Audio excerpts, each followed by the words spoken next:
Welcome, friend, to this gentle journey through the corridors of time, where we'll explore the rise and fall of medieval kings whose stories have shaped our world in ways both grand and intimate. Tonight, as you settle into comfort, I invite you to drift alongside me through centuries of royal intrigue, battlefield glory, and the quiet moments that define the men who wore crowns. Whether you're seeking rest after a long day or simply yearning to escape into history's embrace, I'm grateful you've chosen to spend this peaceful hour together. I'd love to know where you're listening from tonight, what corner of the world you call home, and what time it is as you press play. There's something magical about how these ancient stories can bring strangers together across continents and time zones, united in our fascination with the human drama that has played out for over 1,000 years. If this kind of soothing historical storytelling brings you comfort, consider subscribing for more journeys into the past that will carry you gently towards sleep. What I'm about to share with you isn't just a collection of dates and battles, though we'll encounter plenty of both. Instead, this is the story of how ordinary men became extraordinary rulers, how power corrupted some while ennobling others, and how the decisions made in candle-lit chambers and on muddy battlefields would echo through generations. These weren't fictional characters from some fantasy novel. These were real people who loved, feared, schemed, and dreamed just as we do today. Have you ever wondered what it truly meant to be a king? In an age when divine right and earthly power walked hand in hand, the answer lies in understanding that medieval kingship was far more complex and fragile than our modern imagination might suggest. These rulers weren't absolute monarchs sitting comfortably on golden thrones, issuing decrees to obedient subjects. They were political survivors navigating treacherous waters filled with ambitious nobles, foreign invaders, religious authorities, and the constant threat of rebellion from within their own families. Tonight, we'll meet kings who rose from nothing to claim empires, and others who inherited vast realms only to watch them crumble through their own weakness or the cruel turns of fate. We'll witness the transformation of Europe from a collection of warring tribes into the complex feudal system that would dominate the continent for centuries. Most importantly, we'll discover how these medieval monarchs laid the foundations for the modern world we inhabit today. But before we begin our chronological journey through the centuries, let me paint you a picture of the world these kings inhabited. Imagine Europe in the year 500 as the last shadows of the Roman Empire finally faded into memory. The continent was a patchwork of competing kingdoms, tribal confederations, and emerging city-states. Roads that had once carried Roman legions now lay broken and overgrown. Cities that had thrived under imperial protection found themselves vulnerable to raiders and invaders. It was into this world of uncertainty and opportunity that our first medieval kings would emerge. The very concept of kingship was evolving during these crucial centuries. Unlike the Roman emperors who had claimed authority through military might and bureaucratic efficiency, medieval kings drew their legitimacy from a complex mixture of tribal tradition, Christian blessing, and personal charisma. They were expected to be warriors, judges, diplomats, and spiritual leaders all at once. Success required not just courage and intelligence, but an almost supernatural ability to inspire loyalty among followers who might abandon them at the first sign of weakness. Our story begins in the midst of the early medieval period, around the year 481, with a young Frankish prince named Clovis, who would become the first king to successfully unite the fractured tribes of what would one day become France. But Clovis was more than just a successful warlord. He was a visionary who understood that lasting power required more than just military victory. It demanded the creation of new institutions, new alliances, and new forms of legitimacy that could survive the inevitable challenges that would come. Clovis ruled the Salon Franks, one of several Germanic tribes that had settled in the former Roman province of Gaul.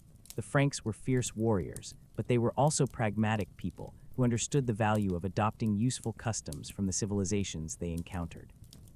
Unlike many of their contemporaries who clung to traditional Germanic paganism, Clovis made a decision that would reshape European history. He converted to Catholic Christianity not just as a personal choice, but as a calculated political strategy that would give him unprecedented legitimacy in the eyes of his Gallo-Roman subjects. The story of Clovis's conversion has become legend, though like many medieval tales, it blends historical fact with later embellishment. According to the chronicles, Clovis called upon the Christian God during a desperate battle against the Alemanni tribe, promising to convert if granted victory. Whether this moment of divine inspiration actually occurred or was a later invention by Christian chroniclers, the political implications of his decision were immediate and profound. By embracing Catholic Christianity, Clovis aligned himself with the religious hierarchy that still commanded respect among the educated classes of former Roman territories. He he gained access to a sophisticated administrative system that the church had preserved from imperial times.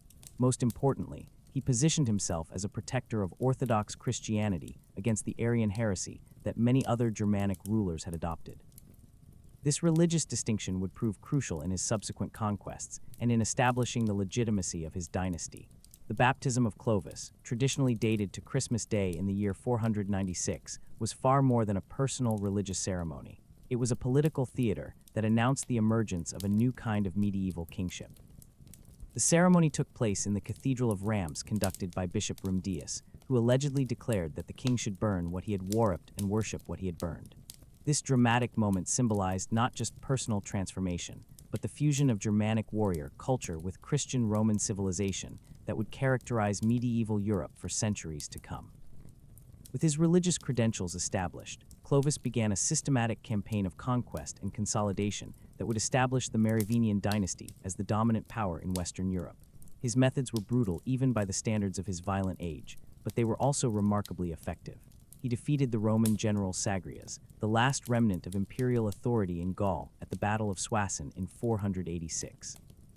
This victory eliminated the final obstacle to Frankish expansion southward and demonstrated that the age of Roman rule in Western Europe had truly ended. But Clovis understood that conquest without consolidation was meaningless. He spent years carefully integrating the diverse populations under his rule, respecting local customs where possible while gradually imposing Frankish legal and administrative systems. He married Clilde, a Burgundian princess who was already a Catholic, strengthening his religious credentials while forging a strategic alliance with another powerful Germanic kingdom. These marriage alliances would become a standard tool of medieval diplomacy, creating webs of obligation and mutual interest that could prevent wars or provide justification for them when necessary. The Frankish kingdom that Clovis created was neither fully Germanic nor fully Roman, but something entirely new. It combined the military effectiveness of tribal warriors with the administrative sophistication of imperial bureaucracy. It merged the personal loyalty systems of Germanic culture with the universal authority claims of Christian kingship. Most importantly, it established precedents for royal authority that would influence European political development for the next 1,000 years. One of Clovis's most significant innovations was his approach to law and justice. The Salic law, which governed Frankish society under his rule, represented a fascinating fusion of tribal customs with Roman legal principles. Unlike the arbitrary justice that characterized many early medieval societies, Salic law provided detailed procedures for resolving disputes, establishing compensation for various crimes, and protecting the rights of different social classes. This legal framework gave Clovis's subjects a sense of predictable justice that encouraged loyalty and discouraged rebellion. The military organization of the Frankish kingdom also reflected this blend of old and new. Clovis maintained the Germanic tradition of warrior bands personally loyal to their leader, but he also incorporated Roman tactical innovations and siege warfare techniques that gave his forces significant advantages over purely tribal armies. His success in capturing fortified cities like Toulouse and Bordeaux demonstrated the effectiveness of this hybrid military system and established patterns of warfare that would dominate medieval Europe. As Clovis aged, he faced the challenge that would plague medieval monarchs throughout our story: how to ensure peaceful succession in a system where royal authority was still largely personal rather than institutional. Germanic tradition demanded that a king's lands be divided among all his sons, but such division inevitably weakened royal power and invited civil war. Clovis attempted to address this problem by eliminating potential rivals within his own family, including several other Frankish kings who might have challenged his son's authority. These murders, while shocking to modern sensibilities, were viewed as necessary statecraft in an age when political competition was literally a matter of life and death. When Clovis died in 511, he left behind a kingdom that stretched from the Rhine to the Pyrenees, from the North Sea to the Mediterranean. More importantly, he had established principles of medieval kingship that would influence European political development for centuries. The idea that royal authority derived from divine blessing, that kings had special responsibilities to protect the church and maintain justice, and that successful rule required both military prowess and political sophistication, all became fundamental characteristics of medieval monarchy. The immediate aftermath of Clovis's death illustrated both the strengths and weaknesses of early medieval kingship. According to Frankish custom, the kingdom was divided among his 4 sons: Theuderic, Clymer, Childer, and Clare. Each received a portion of their father's territories, along with a share of the royal treasure that symbolized their authority. This division prevented immediate succession crisis, but created new problems as the brothers competed for supremacy, and their descendants fought endless wars over the reunification of their grandfather's kingdom. The reigns of Clovis's sons and grandsons reveal the brutal realities of early medieval politics, where family loyalty was often subordinated to political ambition, and where women played crucial but dangerous roles in dynastic struggles.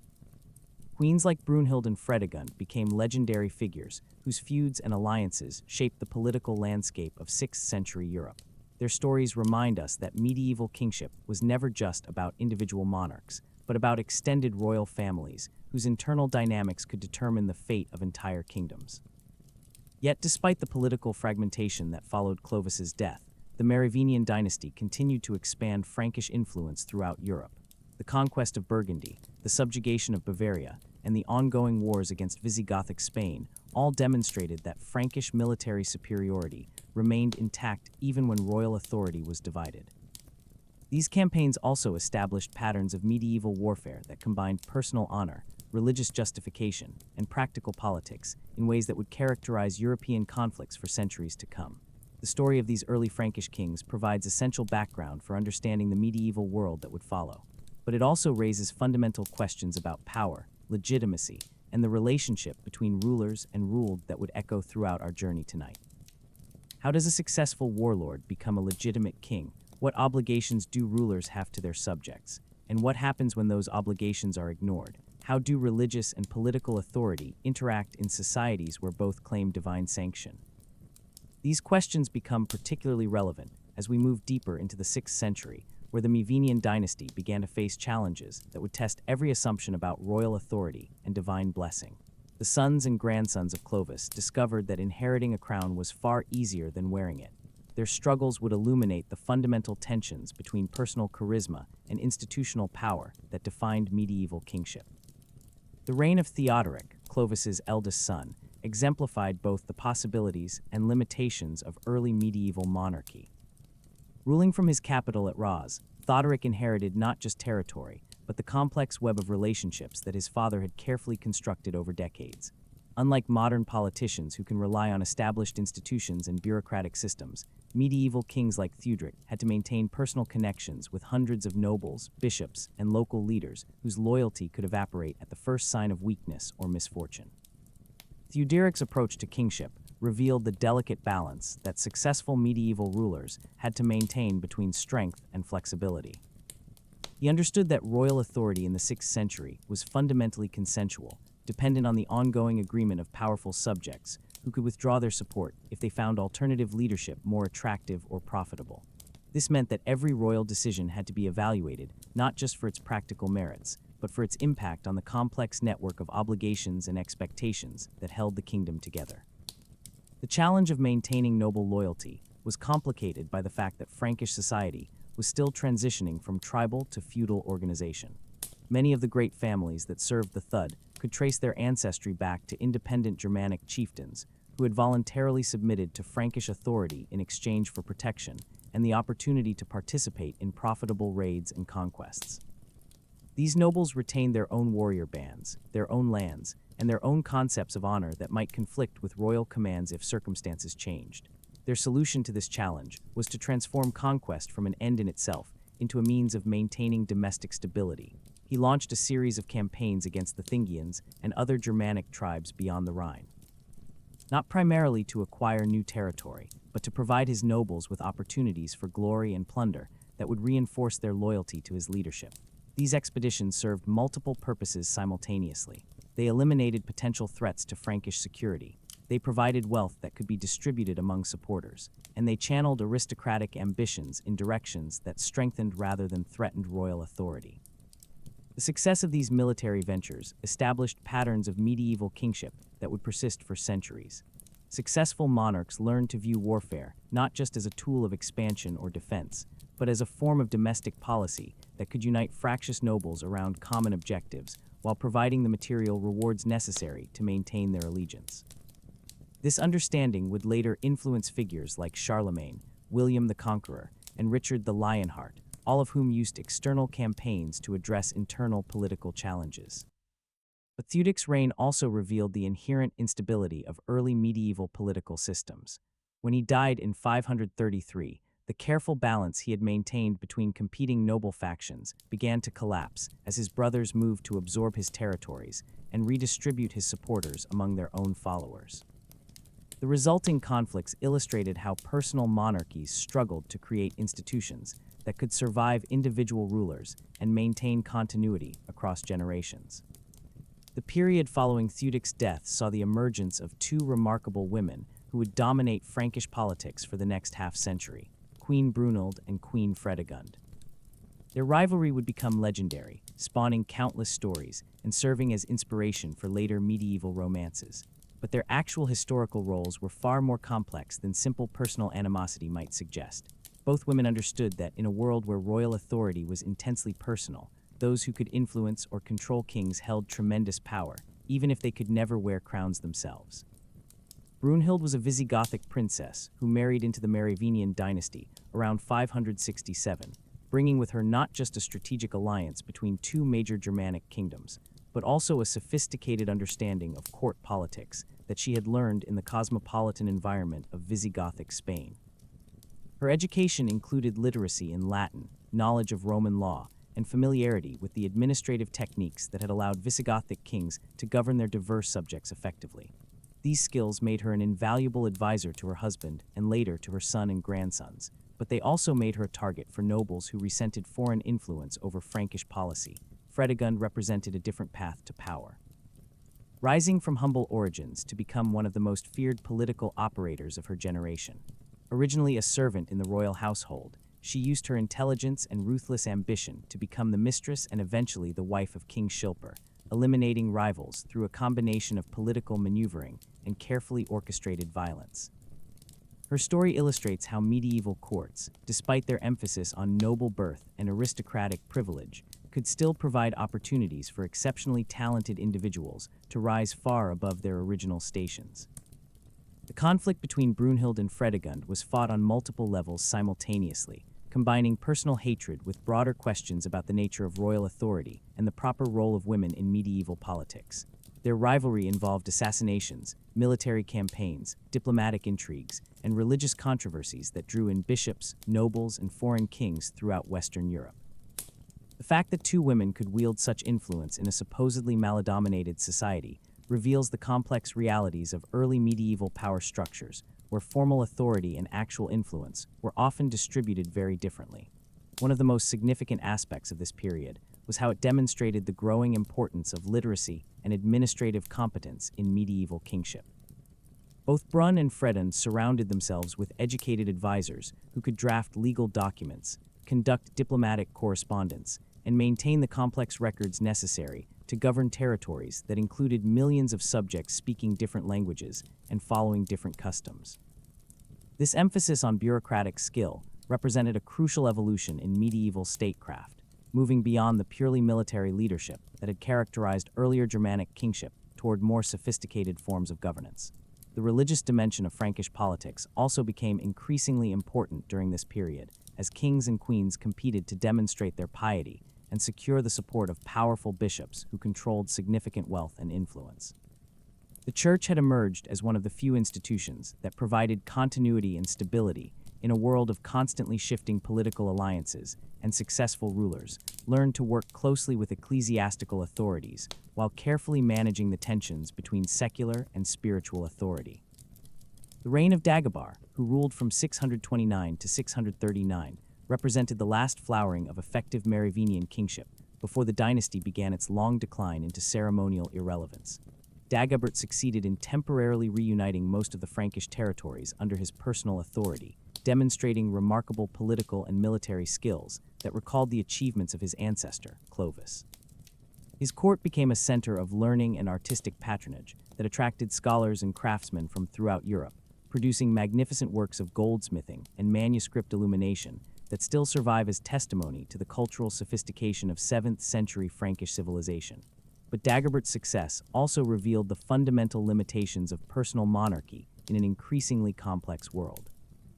His achievements depended entirely on his individual capabilities and energy, and when he died, the fragile unity he had created immediately began to fragment again. His successors, known to history as the Serene or do-nothing kings, gradually lost effective power to their palace mayors, aristocratic officials who accumulated real authority while leaving their nominal rulers to perform purely ceremonial functions. This transfer of power from Merovingian kings to Carolingian mayors represented one of the most significant political transformations in medieval European history, establishing precedents for the relationship between royal dignity and practical governance that would influence political development for centuries. The process was gradual and largely peaceful, accomplished through administrative competence rather than military conquest, but its implications were revolutionary. It demonstrated that medieval political systems could evolve and adapt to changing circumstances without necessarily requiring violent upheaval. The rise of the Carolingians also illustrated how successful medieval political families built their power through careful attention to multiple sources of authority simultaneously. Charles Martel, the most famous of the palace mayors, combined military excellence with administrative efficiency, religious patronage with diplomatic skill, creating a foundation of support that was broader and more durable than the purely personal loyalties that had sustained earlier rulers. Charles Martel's victory over Islamic forces at the Battle of Tours in 732 became legendary throughout Christian Europe, establishing his reputation as a defender of the faith and demonstrating the military superiority of Frankish heavy cavalry over the light horse tactics that had carried Muslim armies from Spain deep into Frankish territory. But the battle's real significance lay not in its immediate military consequences, which were probably less decisive than later chroniclers claimed, but in its propaganda value and its demonstration that effective leadership could still emerge from the Frankish political system despite the apparent weakness of the nominal kings. The victory at Tours also marked the beginning of a new phase in medieval European development, as Christian rulers began to conceive of themselves not just as local political leaders, but as participants in a broader struggle between competing religious and cultural systems. This expanded sense of purpose would eventually culminate in the Crusades, but its origins can be traced to the 8th century conflicts between Frankish and Islamic forces that established patterns of religious warfare and cultural identity that would persist throughout the medieval period. As we move toward the middle of the 8th century, we approach one of the great turning points in medieval history. The transition from Merovingian to Carolingian rule and the emergence of a new form of Christian kingship that would reshape European political and cultural development.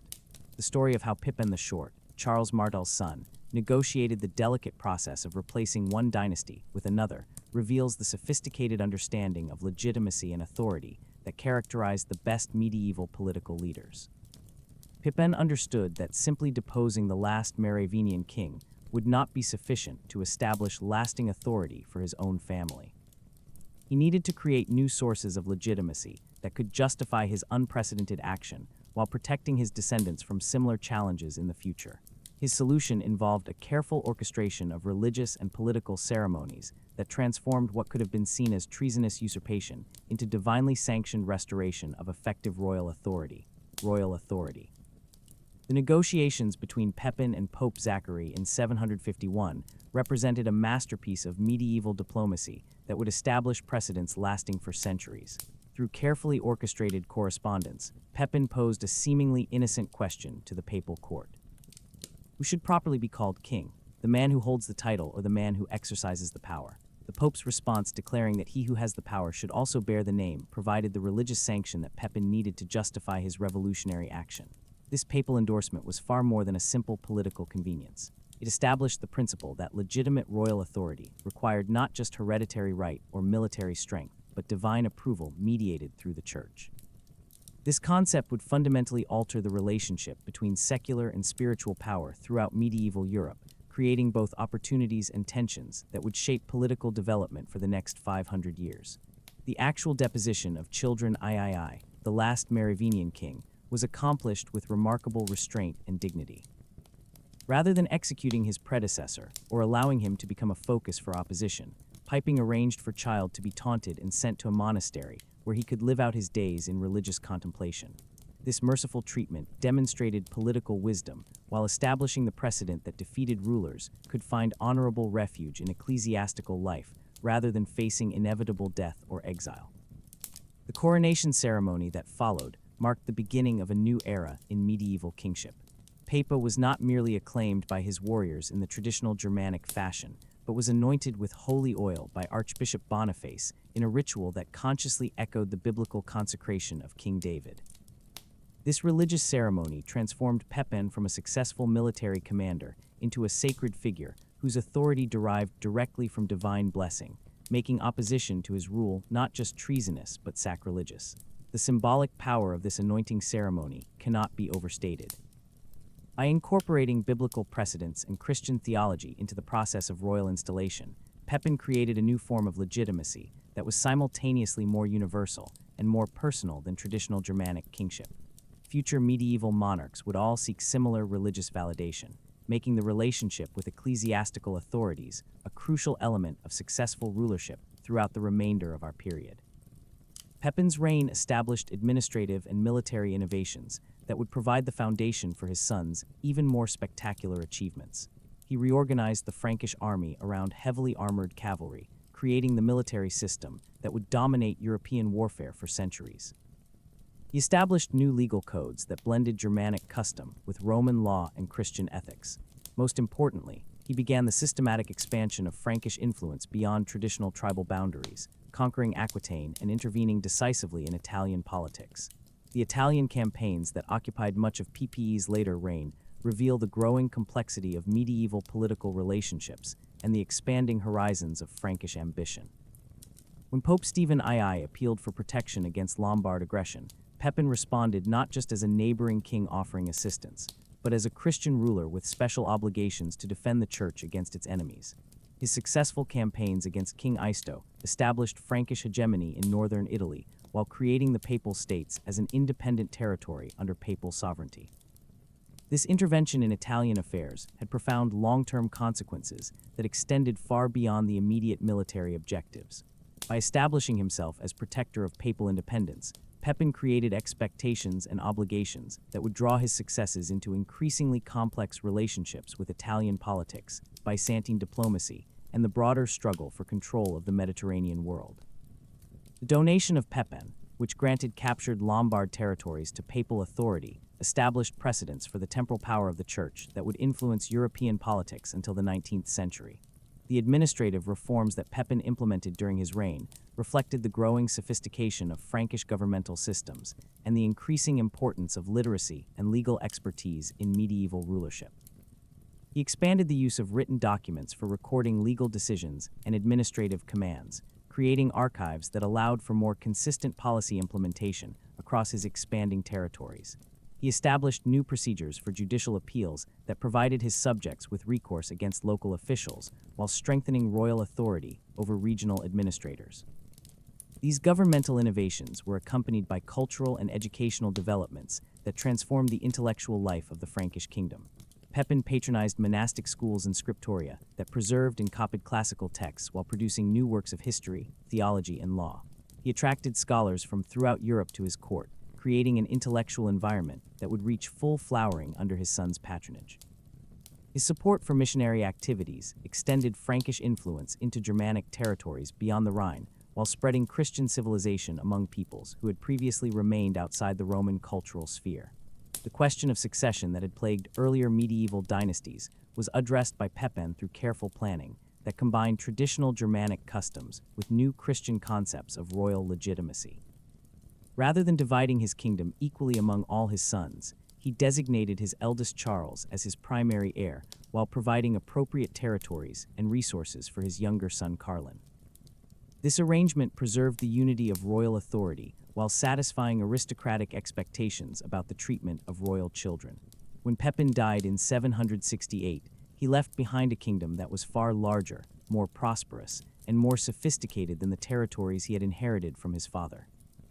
More importantly, he had established new principles of royal legitimacy and governmental organization that would enable his successors to achieve even greater things.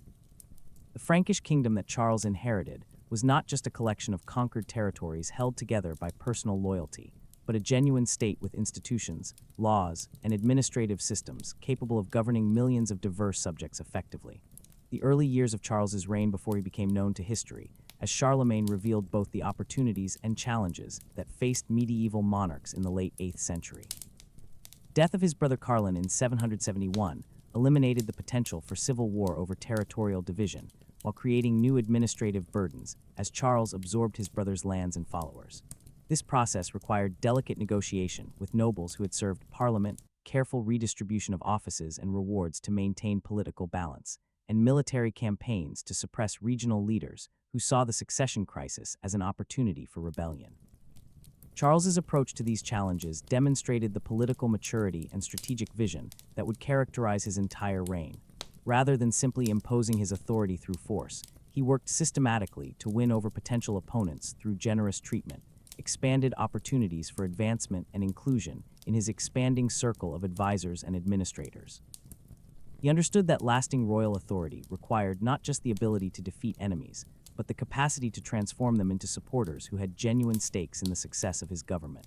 The military campaigns that occupied much of Charles's early reign were not merely aggressive expansion, but carefully planned operations designed to address specific threats to Frankish security, while providing opportunities for his nobles to gain wealth and glory through service to the crown. His conquest of the Lombard kingdom eliminated a chronic source of instability in northern Italy, while demonstrating Frankish military superiority to potential enemies throughout Europe. His campaigns against the Saxons began a decades-long struggle that would ultimately extend Christian civilization deep into Germanic territories that had never acknowledged Roman authority. These Saxon wars, which would continue intermittently for over 30 years, revealed both the possibilities and limitations of medieval military power.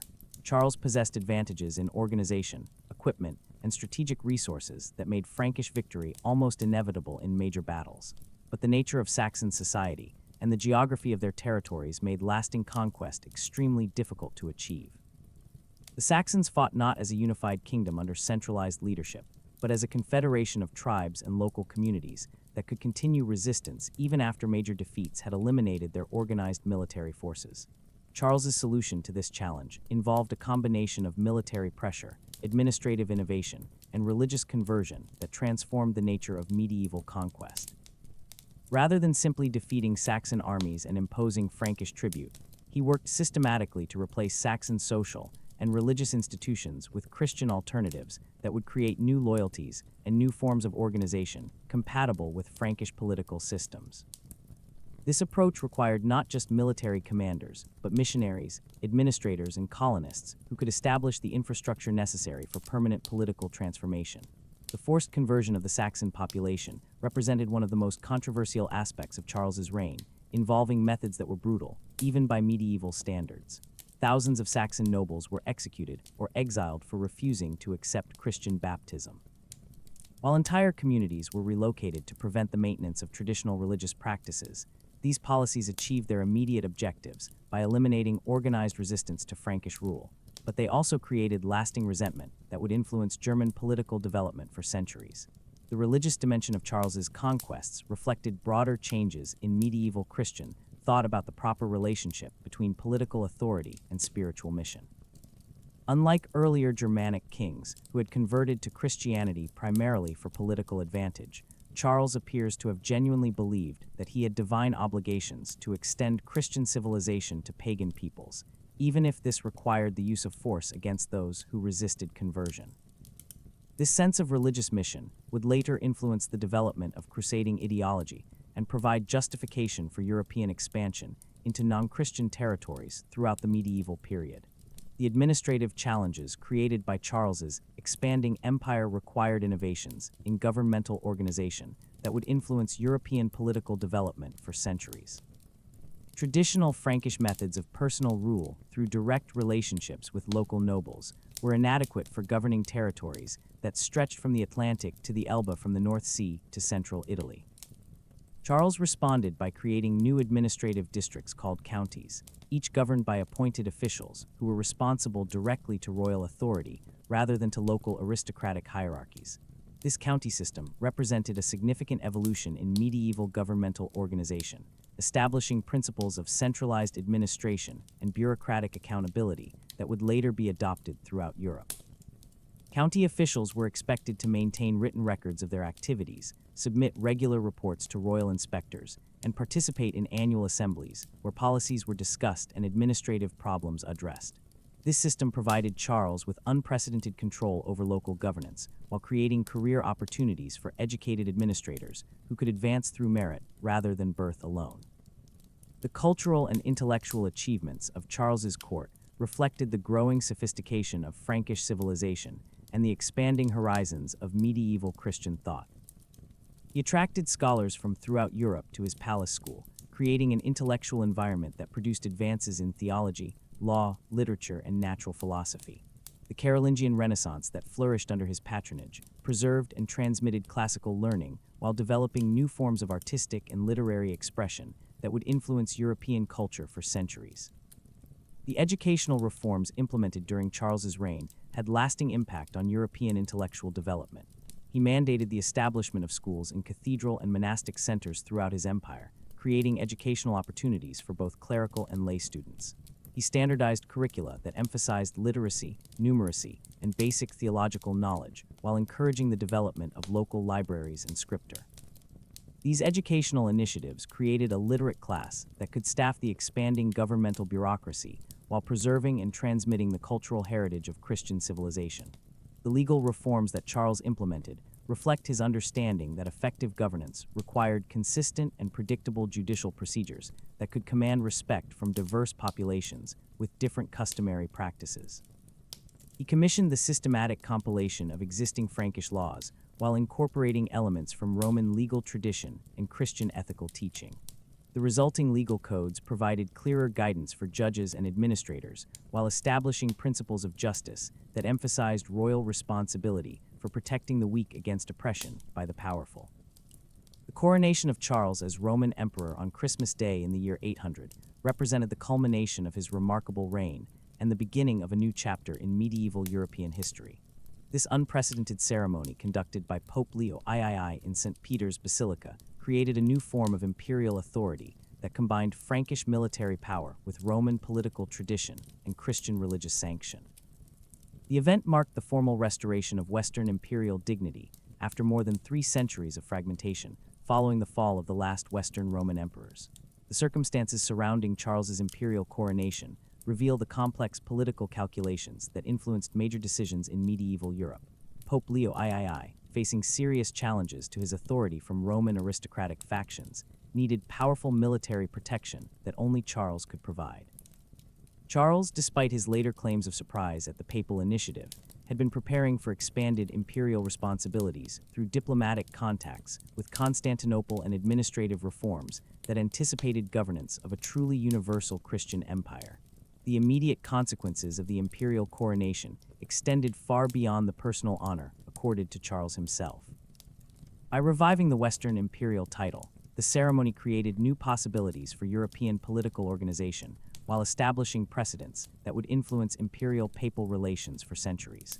Future medieval emperors would all seek similar religious validation for their authority, while popes would claim the right to judge imperial worthiness and, if necessary, to transfer imperial dignity to more suitable candidates. The administrative challenges of governing a truly imperial territory required Charles to develop new institutions and procedures that went beyond the county system he had created for ruling the Frankish kingdom. He established a network of imperial inspectors who traveled throughout the empire monitoring local administration, investigating complaints against officials, and ensuring compliance with imperial policies. These missi dominiti, as they were called, provided direct links between central authority and local governance, while creating opportunities for capable administrators to advance through imperial service. The military organization of the Carolingian Empire reflected the need to defend vast frontiers against multiple enemies, while maintaining internal security across diverse populations with different languages, customs, and potential loyalties. Charles created a system of frontier marches governed by specially appointed officials with expanded authority to respond to external threats without waiting for imperial approval. These march commanders became powerful regional leaders who would eventually evolve into the territorial princes who would dominate later medieval European politics. As Charles aged and began to contemplate the succession arrangements that would determine the future of his empire, he faced the same fundamental challenge that had confronted every medieval ruler: how to preserve political unity while satisfying the legitimate expectations of royal children and powerful nobles who had contributed to imperial success. His initial plans called for dividing the empire among his three sons, following traditional Frankish custom, but the deaths of two of his designated heirs left his surviving son Louis as sole inheritor of imperial authority. This unexpected consolidation of imperial succession created opportunities for continued political unity, while establishing precedents that would influence later medieval concepts of imperial dignity and territorial integrity. Louis, who would become known as Louis the Pious, inherited not just vast territories and impressive military resources, but also the complex web of relationships, obligations, and expectations that his father had created during more than 4 decades of remarkably successful rule. The legacy of Charlemagne's reign extended far beyond the immediate political and territorial achievements that made him the most successful medieval ruler of his era. He had demonstrated that effective government could extend across linguistic and cultural boundaries, that Christian civilization could provide unifying principles for diverse populations, and that individual leadership could create institutions capable of surviving dynastic transitions and political challenges. His example would inspire medieval rulers for centuries, while establishing standards of royal achievement that few would equal and none would surpass. The death of Charlemagne in 814 marked the end of an era, but the empire he had built would continue to shape European destiny for generations. As you settle deeper into comfort tonight, let us follow the complex story of how his son Louis the Pious inherited the most powerful realm in Christendom, only to watch it fracture under the weight of competing ambitions and irreconcilable differences that would ultimately give birth to the nations we recognize today. Louis came to the throne with advantages that no medieval ruler before him had possessed. He inherited an administrative system that functioned effectively across vast distances, a military organization capable of defending multiple frontiers simultaneously, and a cultural renaissance that had elevated the Frankish court to unprecedented heights of learning and sophistication. Yet within a generation, this magnificent imperial structure would fragment into competing kingdoms, whose rulers would spend centuries fighting each other rather than building upon their grandfather's achievements. The tragedy of Louis the Pious lies not in any fundamental weakness of character, but in his sincere attempt to reconcile Christian principles with the brutal realities of medieval politics. Unlike his father, who had balanced piety with pragmatic ruthlessness, Louis believed that imperial authority should be exercised according to strict moral principles that emphasize justice, mercy, and the protection of the weak. These admirable intentions would prove catastrophically unsuited to the harsh world of 9th-century European politics. Louis's approach to governance reflected the growing influence of ecclesiastical advisors who viewed the Carolingian Empire as a Christian commonwealth that should embody divine principles of justice and righteousness. He implemented legal reforms designed to protect peasants from aristocratic exploitation, established new procedures for judicial appeals that emphasized fairness over expedience, and attempted to regulate the conduct of royal officials according to strict moral standards. These policies were admirable in theory, but created practical problems that would ultimately undermine imperial authority. The religious reforms that Louis championed revealed both his genuine piety and his political naivety. He mandated stricter observance of canonical law among the clergy, supported monastic reforms that emphasized spiritual discipline over worldly concerns, and attempted to eliminate what he viewed as pagan survivals in popular religious practice. While these initiatives enhanced the spiritual dignity of his reign, they also alienated powerful bishops who had grown comfortable with more flexible interpretations of ecclesiastical law, and created tensions with noble families whose traditional customs were suddenly deemed incompatible with Christian civilization. The succession crisis that would ultimately destroy Carolian unity began with Louis's decision to remarry after the death of his first wife in 818. His marriage to Judith of Bavaria was politically motivated, designed to strengthen imperial connections with powerful Bavarian families. But it created unexpected complications when Judith gave birth to a son named Charles in 823. This child's arrival disrupted the careful succession arrangements that Louis had previously established among his older sons, creating dynastic tensions that would prove impossible to resolve peacefully. The Ordinatio Imperii of 817, which Louis had issued to clarify imperial succession, had seemed to provide a stable framework for preserving political unity after his death. His eldest son Lothair was designated as co-emperor and primary heir, while his younger brothers Louis and Pep received substantial kingdoms that would remain subordinate to imperial authority. This arrangement attempted to balance traditional Frankish practices of territorial division with the newer concept of indivisible imperial dignity that Charlemagne had established. However, the birth of Charles the Bald forced Louis to reconsider these arrangements, since Frankish custom demanded that all royal sons receive appropriate territorial provisions.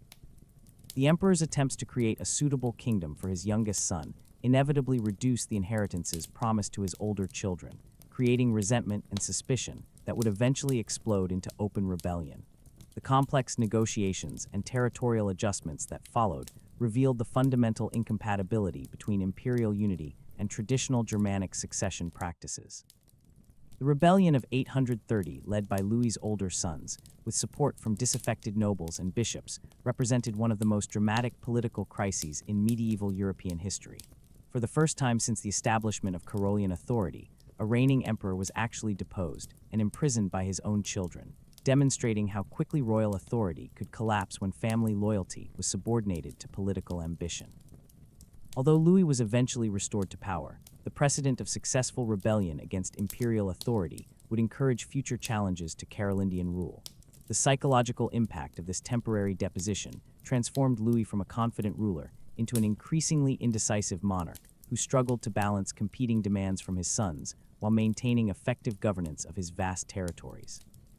His attempts to satisfy all parties through repeated territorial redistributions created chronic instability that prevented the development of coherent policies for addressing the empire's growing external threats. Viking raiders began to probe Frankish defenses along the northern coasts. While Magyar horsemen launched devastating attacks against the eastern frontiers, the Treaty of Verdun in 843, negotiated among Louis' surviving sons after his death in 840, formally divided the Carolian Empire into three separate kingdoms that would eventually evolve into France, Germany, and Italy. This partition was presented as a temporary arrangement that preserved the theoretical unity of the empire while providing practical solutions to dynastic competition. But in reality, it marked the permanent fragmentation of Charlemagne's achievement and the beginning of centuries of warfare among his descendants. Louis the German, who received the Eastern Kingdom, inherited territories that included modern Germany, Austria, and portions of Eastern Europe that had been conquered during Charlemagne's Saxon campaigns. His realm faced constant pressure from Slavic tribes and Magyar raiders, who recognized that the division of imperial authority had created new opportunities for territorial expansion. Louis responded to these challenges by developing military innovations that emphasized heavily armored cavalry supported by professional infantry units, creating tactical systems that would influence German warfare for centuries. Charles the Bald, ruling the Western Kingdom that would become France, confronted even more serious external threats as Viking raiders established permanent bases along the Seine and Lewis rivers. These Scandinavian warriors possessed advantages in mobility and supplies that made traditional Frankish military responses inadequate, forcing Charles to develop new defensive strategies that combined fortified positions with rapid response forces. His struggles against Viking incursions revealed both the resilience and limitations of Carolian governmental systems under extreme pressure. Lothair, who retained the imperial title, along with a central kingdom stretching from the North Sea to central Italy, faced the impossible task of maintaining imperial dignity while governing territories that lacked geographical coherence or shared cultural identity. His realm included French-speaking regions in the north, German-speaking areas along the Rhine, and Italian territories with their own distinct political traditions. This artificial political creation would prove unsustainable, fragmenting further after Lohr's death in 855 and creating the complex patchwork of competing principalities that would characterize medieval European politics. The cultural consequences of Carolingian fragmentation were as significant as the political divisions that captured contemporary attention. The unified intellectual environment that had flourished under Charlemagne's patronage gave way to regional centers of learning that developed distinct scholarly traditions and cultural identities. The palace school that had once attracted the best minds from throughout Europe was replaced by competing courts that used cultural patronage to assert their political legitimacy and attract talented individuals who might otherwise have served rival dynasties. The Viking raids that intensified throughout the 9th century represented more than simple military challenges to Carolingian authority. These Scandinavian expeditions revealed fundamental weaknesses in the governmental systems that Louis the Pious and his successors had inherited from Charlemagne. The county administration that had functioned effectively during periods of imperial unity proved inadequate for coordinating defensive responses when royal authority was divided among competing rulers who prioritized dynastic interests over collective security. The Siege of Paris in 885 to 886 illustrated both the vulnerability of Carolingian territories to external attack and the emergence of new forms of local leadership that would eventually replace imperial authority throughout much of Western Europe.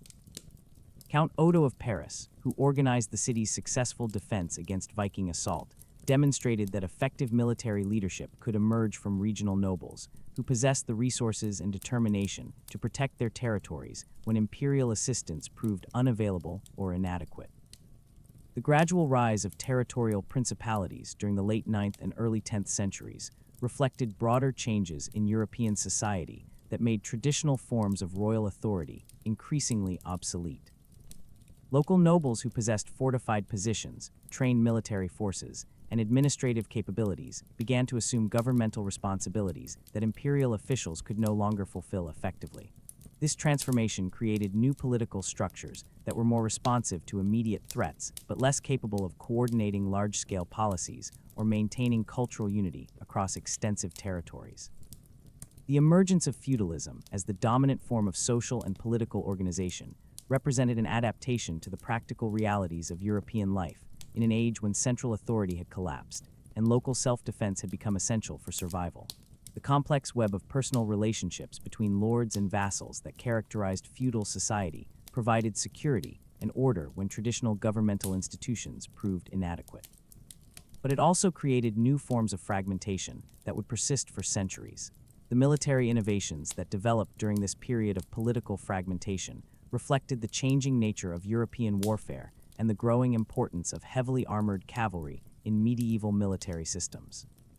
The development of improved horse breeding, more effective weapons and armor, and new tactical formations transformed European armies from the infantry-based forces that had served Charlemagne into the mounted warriors who would dominate medieval battlefields for the next 4 centuries. The castle-building revolution that swept across Europe during the 10th and 11th centuries provided both defensive capabilities and symbols of aristocratic authority that would fundamentally alter the European landscape. These fortified residences served multiple functions simultaneously, providing military bases for territorial control, administrative centers for local governance, and cultural symbols that demonstrated noble power and prestige. The investment required to construct and maintain these fortifications created new forms of economic organization, while establishing physical foundations for the decentralized political systems that would characterize medieval Europe. The economic changes that accompanied political fragmentation included the decline of long-distance trade networks that had flourished under Carolian protection and the emergence of more localized commercial systems that reflected the reduced scale of political organization towns and cities that had thrived as administrative centers for imperial governance, adapted to new roles as regional markets and craft production centers. Developing forms of urban organization that would eventually challenge the rural-based feudal system. The religious developments of this period reflected both continuity with Carolingian traditions and adaptation to new political realities. Monastic communities that had flourished under imperial patronage found themselves increasingly dependent on local noble families for protection and support, creating new relationships between spiritual and secular authority that would influence ecclesiastical development for centuries. The emergence of proprietary churches, where local nobles controlled appointments and resources, represented a significant departure from earlier attempts to maintain clerical independence from secular interference. The intellectual traditions established during the Carolian Renaissance survived the political fragmentation of the empire, but were transformed by the new circumstances in which scholars and educators found themselves. Regional courts and monastic centers became the primary patrons of learning, creating diverse intellectual environments that developed distinct approaches to theology, philosophy, and natural knowledge. This decentralization of scholarly activity ultimately proved beneficial for European intellectual development, encouraging innovation and experimentation that might not have occurred under more centralized imperial control. The manuscript tradition that preserved and transmitted classical and Christian texts adapted to the new political realities through the development of regional scripture that specialized in different types of literary and scholarly production. Irish monasteries became renowned for their preservation of classical texts, while German centers excelled in theological scholarship, and Italian institutions maintained connections with Byzantine intellectual traditions. This geographic specialization created networks of scholarly communication that transcended political boundaries, while maintaining the cultural unity that political fragmentation had destroyed. The legal traditions established during the Carolinian period continued to influence European development even as political authority became increasingly localized. The legal codes compiled under Charlemagne and Louis the Pious provided foundations for later medieval law while adapting to new circumstances through local interpretation and application. The emergence of customary law as the dominant legal tradition reflected the growing importance of local practices and regional variations in social organization. The transformation of European society during the 9th and 10th centuries created new opportunities for individual advancement and social mobility that had been limited under more centralized imperial systems. Local nobles who demonstrated military competence and administrative ability could rise rapidly in status and wealth, while merchants and craftsmen found new markets and opportunities in the emerging urban centers. This increased social fluidity would eventually contribute to the dynamic quality that characterized later medieval civilization. As we approach the end of the 10th century, we witness the emergence of new royal dynasties that would attempt to restore the unity and authority that the Carolians had lost. The rise of the Ottonian dynasty in Germany, the establishment of Capetian rule in France, and the continued evolution of Italian political structures would create new possibilities for European development while building upon the foundations that Charlemagne and his successors had established. These new rulers would face many of the same challenges that had confronted their predecessors, but they would bring different solutions and create different legacies that would shape European civilization for centuries to come. The story of how medieval kingship evolved from the tribal leadership of early Germanic society to the sophisticated imperial systems of the Carolinian period, and then adapted to the decentralized realities of feudal Europe, reveals the remarkable flexibility and resilience of European political traditions. Each generation of rulers faced unique challenges and opportunities that required new approaches to governance, military organization, and cultural patronage. Their successes and failures created the complex tapestry of medieval European civilization that would provide the foundation for modern European development. Tonight, as you drift toward peaceful sleep, remember that these ancient struggles and achievements continue to influence our world in ways both obvious and subtle. The governmental institutions, legal traditions, cultural values, and social structures that we take for granted today were forged in the crucible of medieval European politics by men and women whose names have echoed through the centuries. Their stories remind us that human societies are constantly evolving, adapting to new challenges while preserving the wisdom and achievements of previous generations. The medieval kings whose reigns we have followed tonight were neither superhuman heroes nor cartoonish villains, but complex individuals who struggled with the same fundamental questions about power, responsibility, and legacy that continue to challenge leaders today. Their examples provide both inspiration and warning, demonstrating the possibilities for human achievement while revealing the dangers of unchecked ambition and the inevitable consequences of political failure. As the 10th century dawned across Europe, a new generation of rulers emerged from the ashes of Carolian collapse, each carrying within them the seeds of kingdoms that would reshape the medieval world. The fragmentation that had seemed so catastrophic to contemporary observers would prove to be not an ending, but a transformation that allowed European civilization to develop along multiple paths simultaneously, creating the rich diversity of political traditions that would define the continent for centuries to come. In the German lands east of the Rhine, Henry the Fowler assumed the crown in 919, establishing the Ottonian dynasty that would restore imperial dignity to Central Europe while developing distinctly German approaches to royal authority. Henry understood that effective kingship in the post-Carolingian world required different skills and strategies than those that had served Charlemagne and his immediate successors. The old imperial bureaucracy had largely collapsed, leaving regional nobles with unprecedented autonomy, while external threats from Magua raiders and Slavic tribes demanded immediate military responses that could not wait for complex diplomatic negotiations or elaborate administrative procedures. Henry's approach to these challenges revealed a pragmatic understanding of political realities that would characterize successful medieval rulers throughout our remaining journey. Rather than attempting to restore centralized imperial control through force, he worked systematically to build coalitions among regional dukes and counts who shared common interests in defending their territories against external enemies. His military reforms emphasized the construction of fortified towns that could serve as bases for cavalry forces while providing protection for local populations during Magyar raids. The defensive strategy that Henry developed combined Germanic military traditions with innovations learned from fighting against nomadic enemies, whose tactics were entirely different from those employed by traditional European armies. He established a system of military service that required nobles to maintain trained cavalry forces in exchange for royal grants of land and privileges, creating the foundations for the feudal military organization that would dominate European warfare for the next 3 centuries. Henry's son, Otto, who succeeded to the German throne in 936, inherited both his father's political wisdom and an expanded understanding of the possibilities for royal authority in the changing European environment. Otto the Great, as history would remember him, possessed the vision and determination necessary to restore imperial dignity while adapting ancient institutions to contemporary realities. His reign would demonstrate that effective medieval kingship required not just military prowess and political cunning, but genuine understanding of the cultural and spiritual forces that motivated human behavior.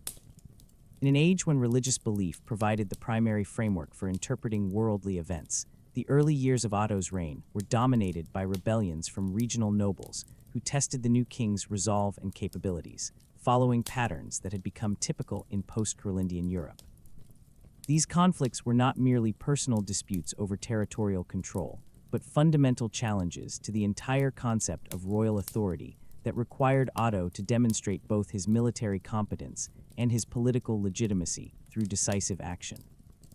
His victories over rebellious dukes at the battles of Burton and Andak established his reputation as a formidable warrior, while revealing the tactical innovations that would make German armies the most effective military forces in 10th century Europe.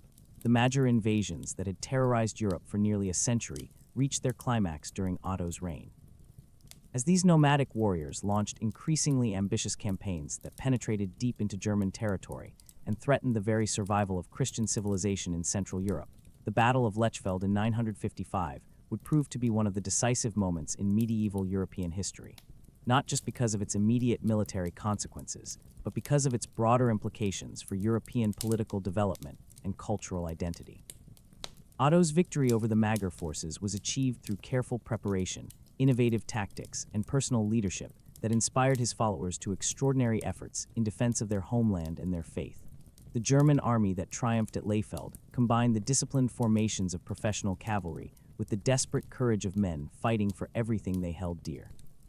The battle demonstrated that European military systems had evolved sufficiently to defeat nomadic enemies who had previously seemed invincible, while establishing Otto's reputation as a defender of Christendom who deserved imperial recognition. The aftermath of Lechfeld transformed European political relationships by eliminating the Magyar threat that had prevented stable governmental development throughout Central Europe for generations. With the nomadic menace finally defeated, regional nobles could redirect their energies from purely defensive concerns toward more constructive projects of territorial consolidation, economic development, and cultural patronage. The victory also established Otto's credentials as a worthy successor to Charlemagne, creating expectations for imperial restoration that would shape the remainder of his reign. The Italian campaigns that occupied much of Otto's later career reflected both his personal ambitions and the broader dynamics of European political development in the 10th century. Unlike Charlemagne's interventions in Italian affairs, which had been motivated primarily by papal appeals for protection against Lombard aggression, Otto's involvement south of the Alps was driven by his vision of restored imperial authority that could unite Christian Europe under German leadership while maintaining the religious sanction that legitimized medieval royal power. The political situation in Italy during the mid-10th century was extraordinarily complex, with competing factions among Roman nobles, ambitious Lombard princes and Byzantine officials all maneuvering for advantage, while papal authority fluctuated according to the personal capabilities and political connections of individual popes. Otto recognized that effective intervention in this chaotic environment required not just military force, but sophisticated diplomatic skills and genuine understanding of Italian political traditions that differed significantly from Germanic customs. The marriage alliance that Otto arranged between his son and the Byzantine princess Theophanu revealed his understanding that successful imperial policy required integration with broader Mediterranean political systems rather than simple domination through military conquest.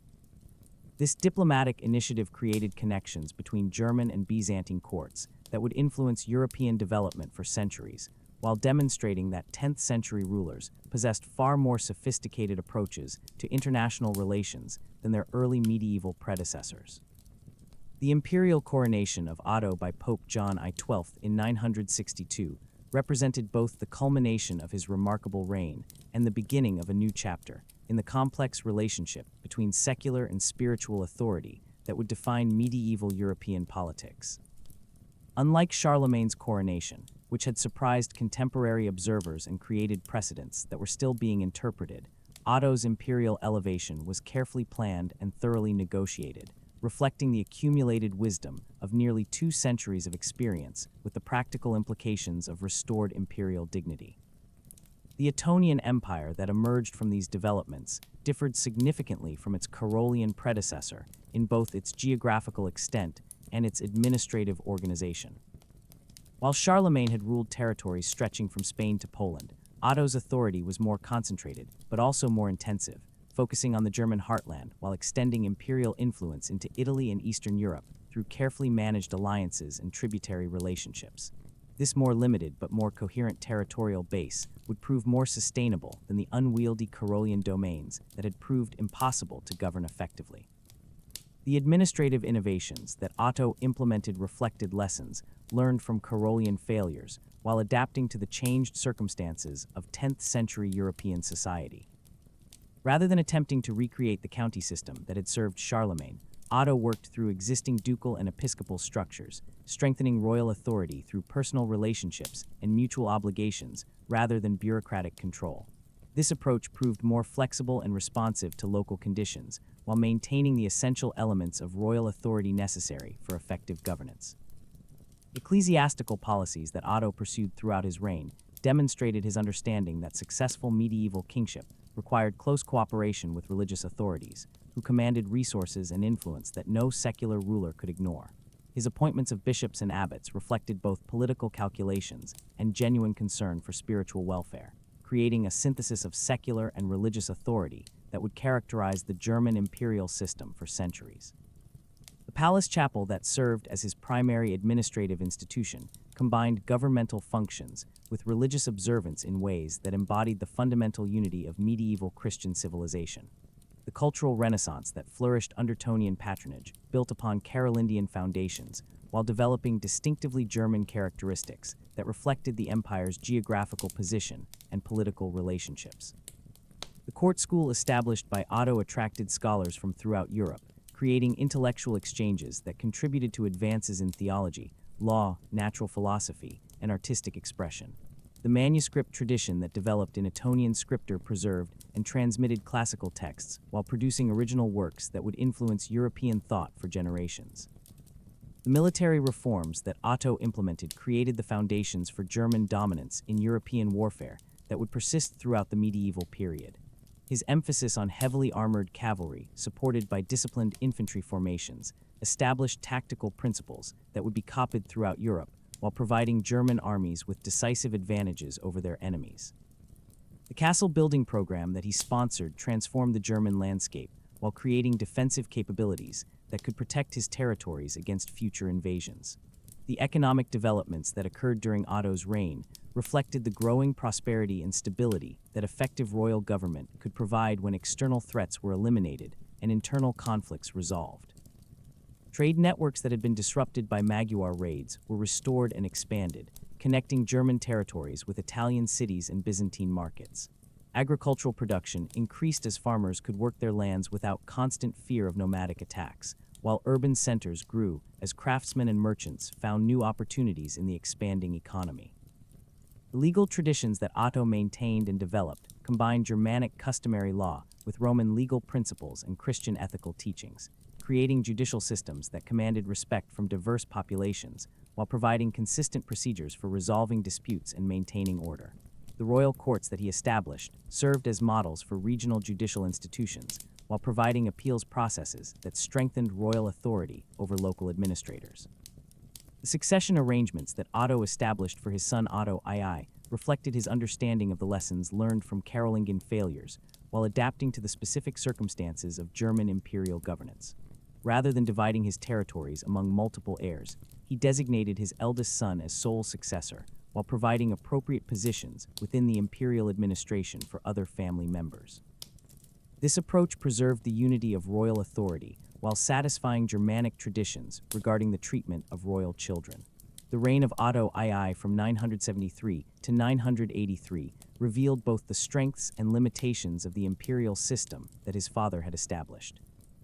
The younger Otto inherited extraordinary resources and capabilities, but he also faced challenges that tested every aspect of Ottonian governmental innovations. His attempts to extend imperial authority deeper into Italy brought him into direct conflict with Byzantine forces and Muslim raiders who possessed military capabilities that German armies had never previously encountered. The Battle of Stilo in 982, where Otto II suffered a devastating defeat at the hands of Muslim forces in southern Italy, demonstrated that even the most successful medieval military systems had limitations when confronted with unfamiliar enemies and unfavorable terrain.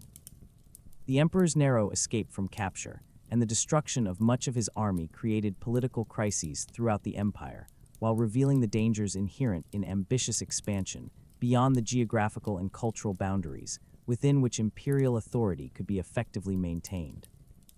The death of Otto II at the age of only 28 created succession challenges that tested the stability of Ottonian institutions, while revealing the resilience of the governmental systems that had been developed over several generations. His son, Otto III, was still a child, requiring regency arrangements that had to balance competing claims from different branches of the imperial family while maintaining effective governance during a period of external threats and internal tensions. The regency of Theophano, Otto II's Byzantine wife, represented one of the most remarkable examples of female political leadership in medieval European history. Her successful management of imperial affairs during her son's minority demonstrated that the Ottonian system possessed sufficient institutional strength to function effectively even when traditional patterns of male authority were temporarily suspended. Her policies combined Germanic political traditions with Byzantine diplomatic sophistication, creating approaches to governance that influenced imperial development long after her death in 991. Otto III, who assumed personal rule in 994 at the age of 14, brought to the imperial throne a vision of Christian empire that was both more ambitious and more idealistic than anything attempted by his predecessors. His education had been influenced by both Germanic military traditions and Byzantine intellectual culture, creating a unique perspective on imperial possibilities that would inspire some of the most creative governmental experiments in medieval European history, while also contributing to political failures that would weaken Ottonian authority. The Renovatio Imperii Roman that Otto III proclaimed as his governmental program reflected his belief that the German Empire should become the direct successor to ancient Rome, while embodying Christian principles that had been unknown to pagan emperors. This vision required not just political and military dominance, but cultural and spiritual leadership that could unite all Christian peoples under imperial authority. His establishment of his court in Rome represented both a dramatic break with Germanic traditions and a bold attempt to create new forms of imperial legitimacy. The administrative innovations that Otto III implemented during his brief but intense reign included the appointment of foreign scholars and administrators to key governmental positions, creating an international character for imperial institutions that reflected his universal vision, while alienating German nobles who expected preferential treatment in imperial service. His patronage of learning and artistic expression produced remarkable cultural achievements while straining imperial resources and creating political tensions that would ultimately contribute to his downfall. The rebellion that erupted in Rome in 1001 revealed the practical limitations of Otto's idealistic vision, while demonstrating that medieval political systems remained fundamentally dependent on personal relationships and regional loyalties, rather than abstract principles of imperial authority. His death in 1002 at the age of only 21 ended one of the most creative and ambitious experiments in medieval European politics, while creating succession crises that would ultimately lead to the decline of Ottonian power. The election of Henry II as German king in 102 marked the transition from Ottonian to Salian imperial traditions, while maintaining essential continuities in German political development. Henry's approach to royal authority emphasized practical governance over idealistic vision, focusing on administrative efficiency and military effectiveness rather than grandiose imperial projects. His policies would establish foundations for German dominance in medieval Europe, while avoiding the overextension that had weakened his predecessors across the Rhine in the Western kingdoms that would eventually become France. Different patterns of political development were creating alternative models of medieval royal authority that would influence European civilization for centuries. The rise of Hugh Capet to the French throne in 987 represented not just a dynastic change, but a fundamental transformation in the nature of royal power that would establish precedents for the relationship between kings and nobles throughout Western Europe. The Capetian monarchy that Hugh established differed significantly from both Carolian and Ottonian imperial systems in its more limited territorial scope and its emphasis on feudal relationships rather than bureaucratic administration. Hugh Kingdom was smaller and less wealthy than the German Empire, but it was also more cohesive and more capable of sustained development because its political structures were better adapted to the realities of post-Carolingian European society. Gradual expansion of Capetian authority over the next 2 centuries would demonstrate alternative approaches to medieval state building that emphasized patience, diplomacy, and institutional development rather than dramatic military conquests or idealistic governmental programs.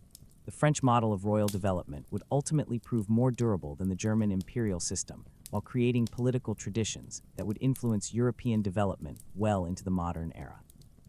As the 11th century dawned, these competing models of medieval kingship had established the fundamental patterns that would define European political development for the remainder of our journey through the medieval world. The German Empire, the French monarchy, and the emerging Italian city-states each represented different solutions to the common challenges of governing diverse populations. In an age when transportation and communication remained primitive, while external threats and internal conflicts required constant attention from political leaders, the story of how these different political systems evolved, competed, and ultimately contributed to the rich diversity of medieval European civilization provides essential background for understanding the dramatic events that would unfold during the High Medieval period.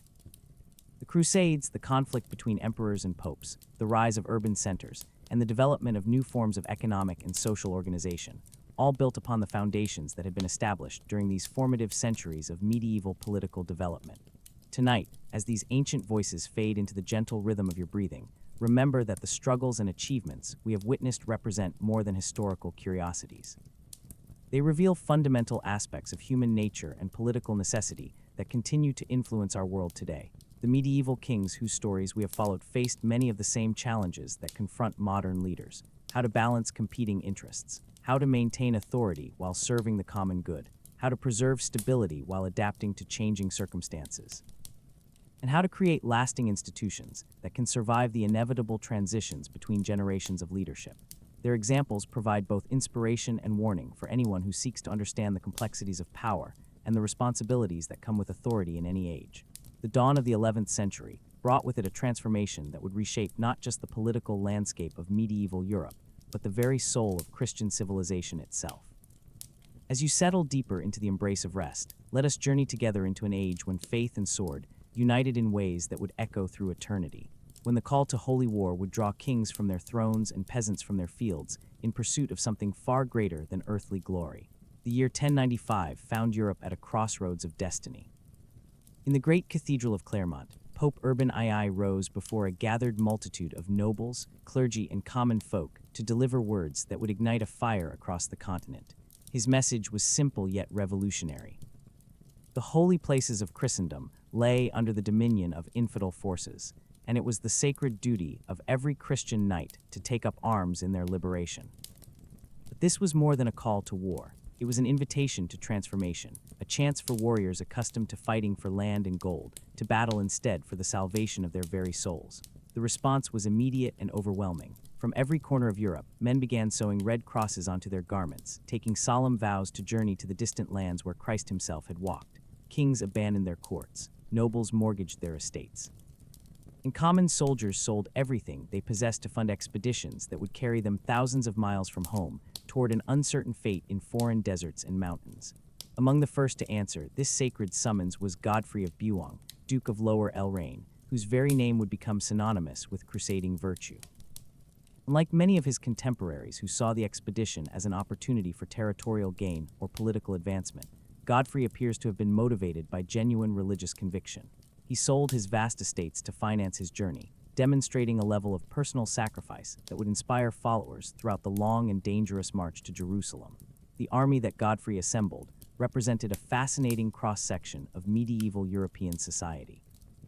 Alongside seasoned knights and professional soldiers, marched craftsmen and farmers, younger sons seeking their fortunes and older men hopping to atone for past sins. Women accompanied the expedition as well, some as wives and servants, others as pilgrims in their own right, all united by the shared belief that they were participating in the most important enterprise of their age. The logistical challenges of moving such a massive force across thousands of miles of hostile territory were staggering by any standard, but particularly so in an age when military campaigns rarely extended beyond a single fighting season and seldom ventured far from familiar lands. The crusading armies had to traverse the Byzantine Empire, whose Greek Orthodox inhabitants viewed these Western warriors with suspicion and sometimes outright hostility.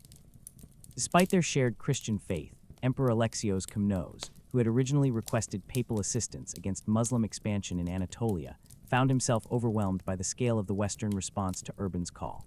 The disciplined knights and nobles who arrived at Constantinople were impressive enough, but they were preceded by waves of less organized pilgrims whose enthusiasm far exceeded their military capabilities or diplomatic sophistication.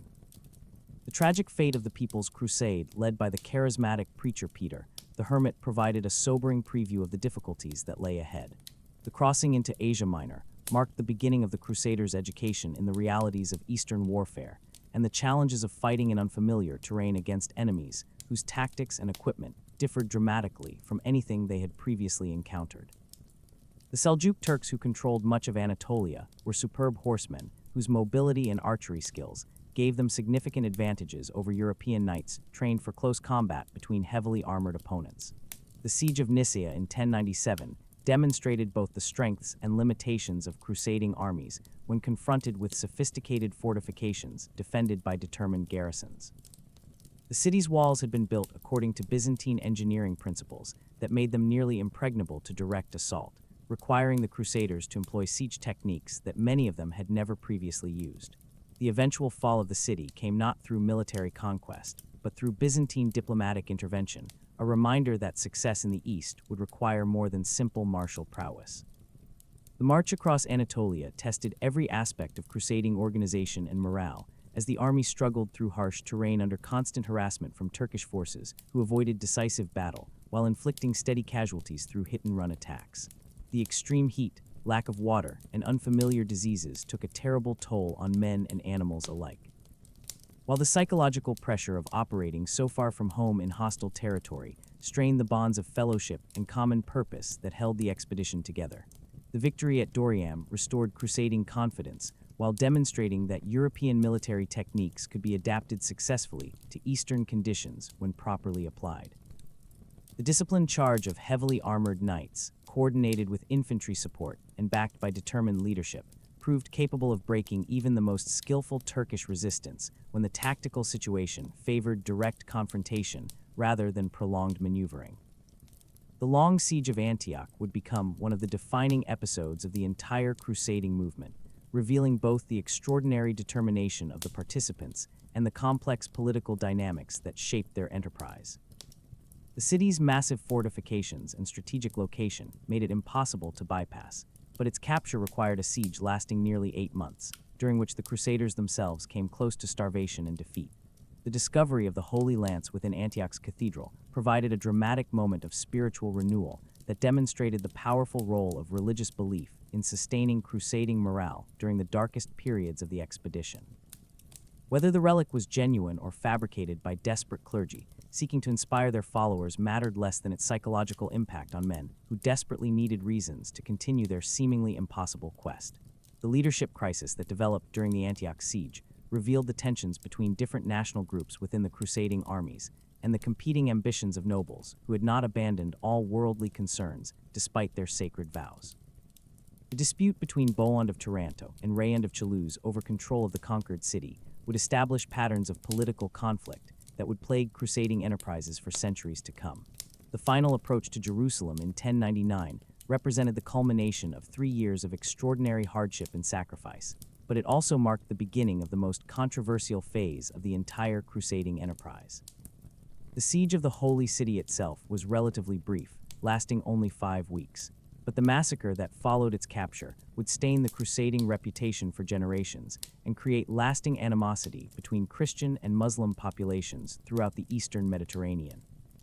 The establishment of the Crusader states in the aftermath of Jerusalem's conquest created an entirely new chapter in medieval political development, as European nobles attempted to create functioning governmental systems in territories whose populations, laws, and customs were entirely foreign to their experience. The Kingdom of Jerusalem, the Principality of Antioch, the County of Edessa, and the County of Tripoli each represented unique experiments in cross-cultural governance that would influence medieval political thought far beyond their limited geographical boundaries. Godfrey of Bouillon's decision to refuse the title of king in the city where Christ had worn a crown of thorns demonstrated the complex relationship between worldly ambition and spiritual devotion that characterized the best crusading leaders.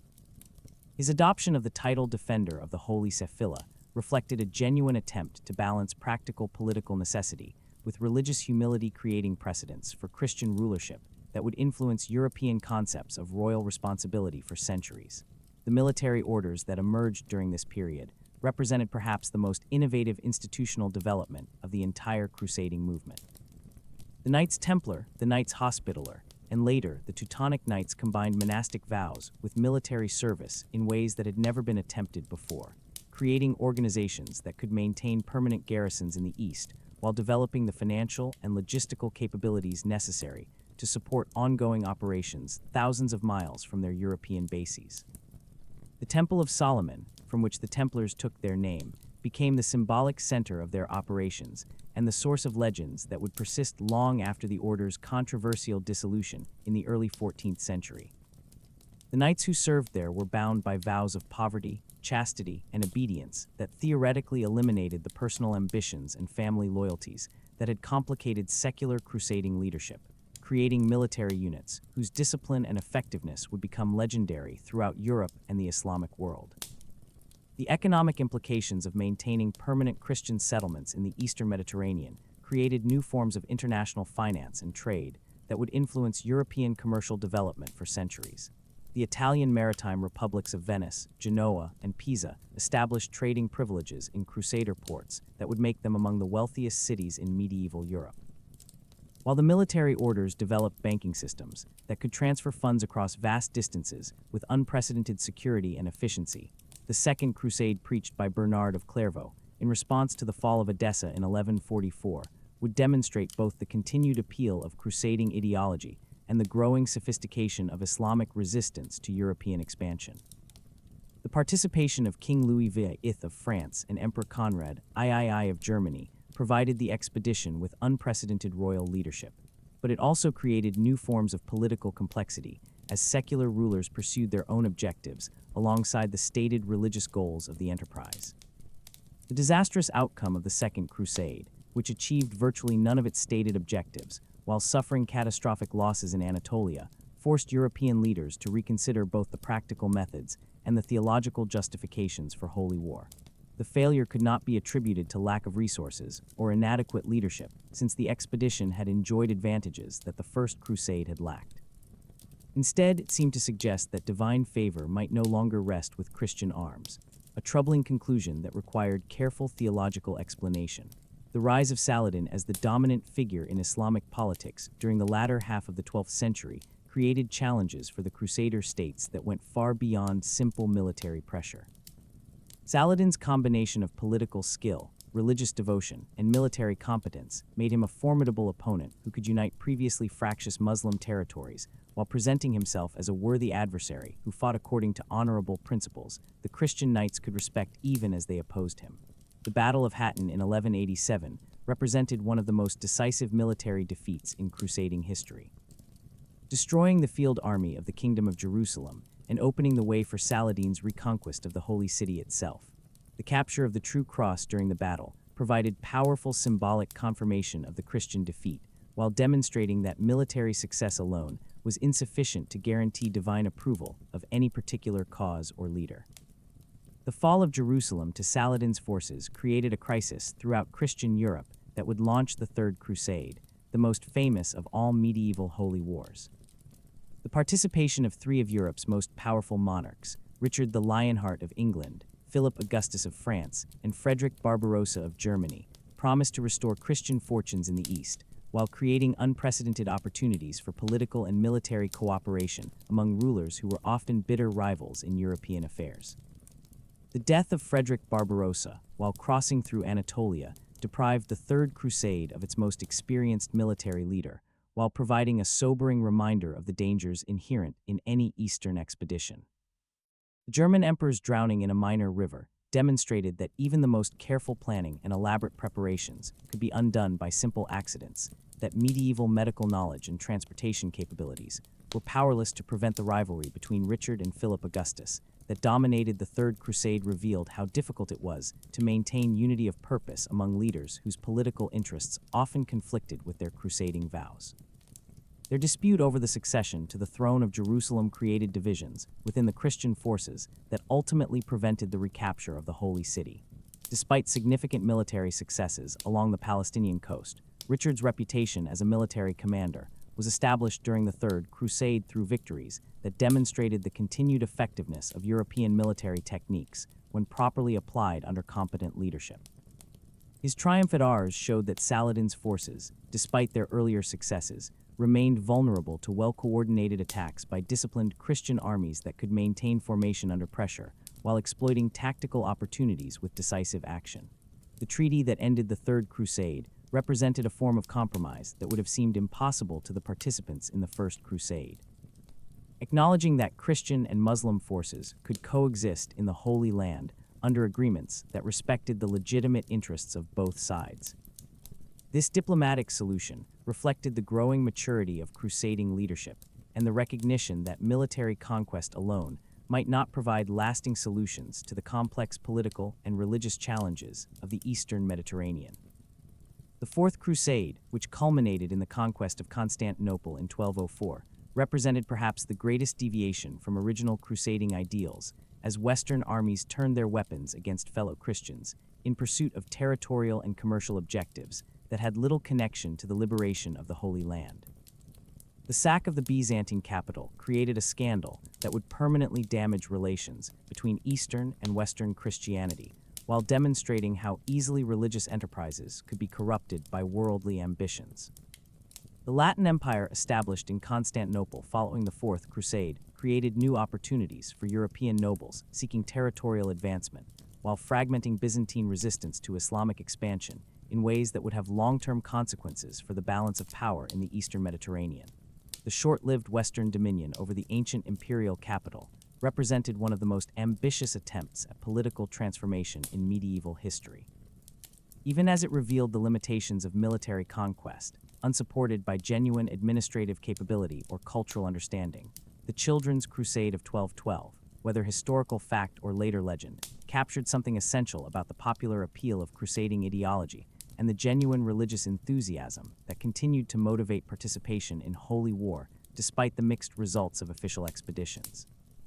The image of young people setting out for the Holy Land with nothing but faith to sustain them provided a powerful contrast to the increasingly political and commercial character of organized crusading enterprises.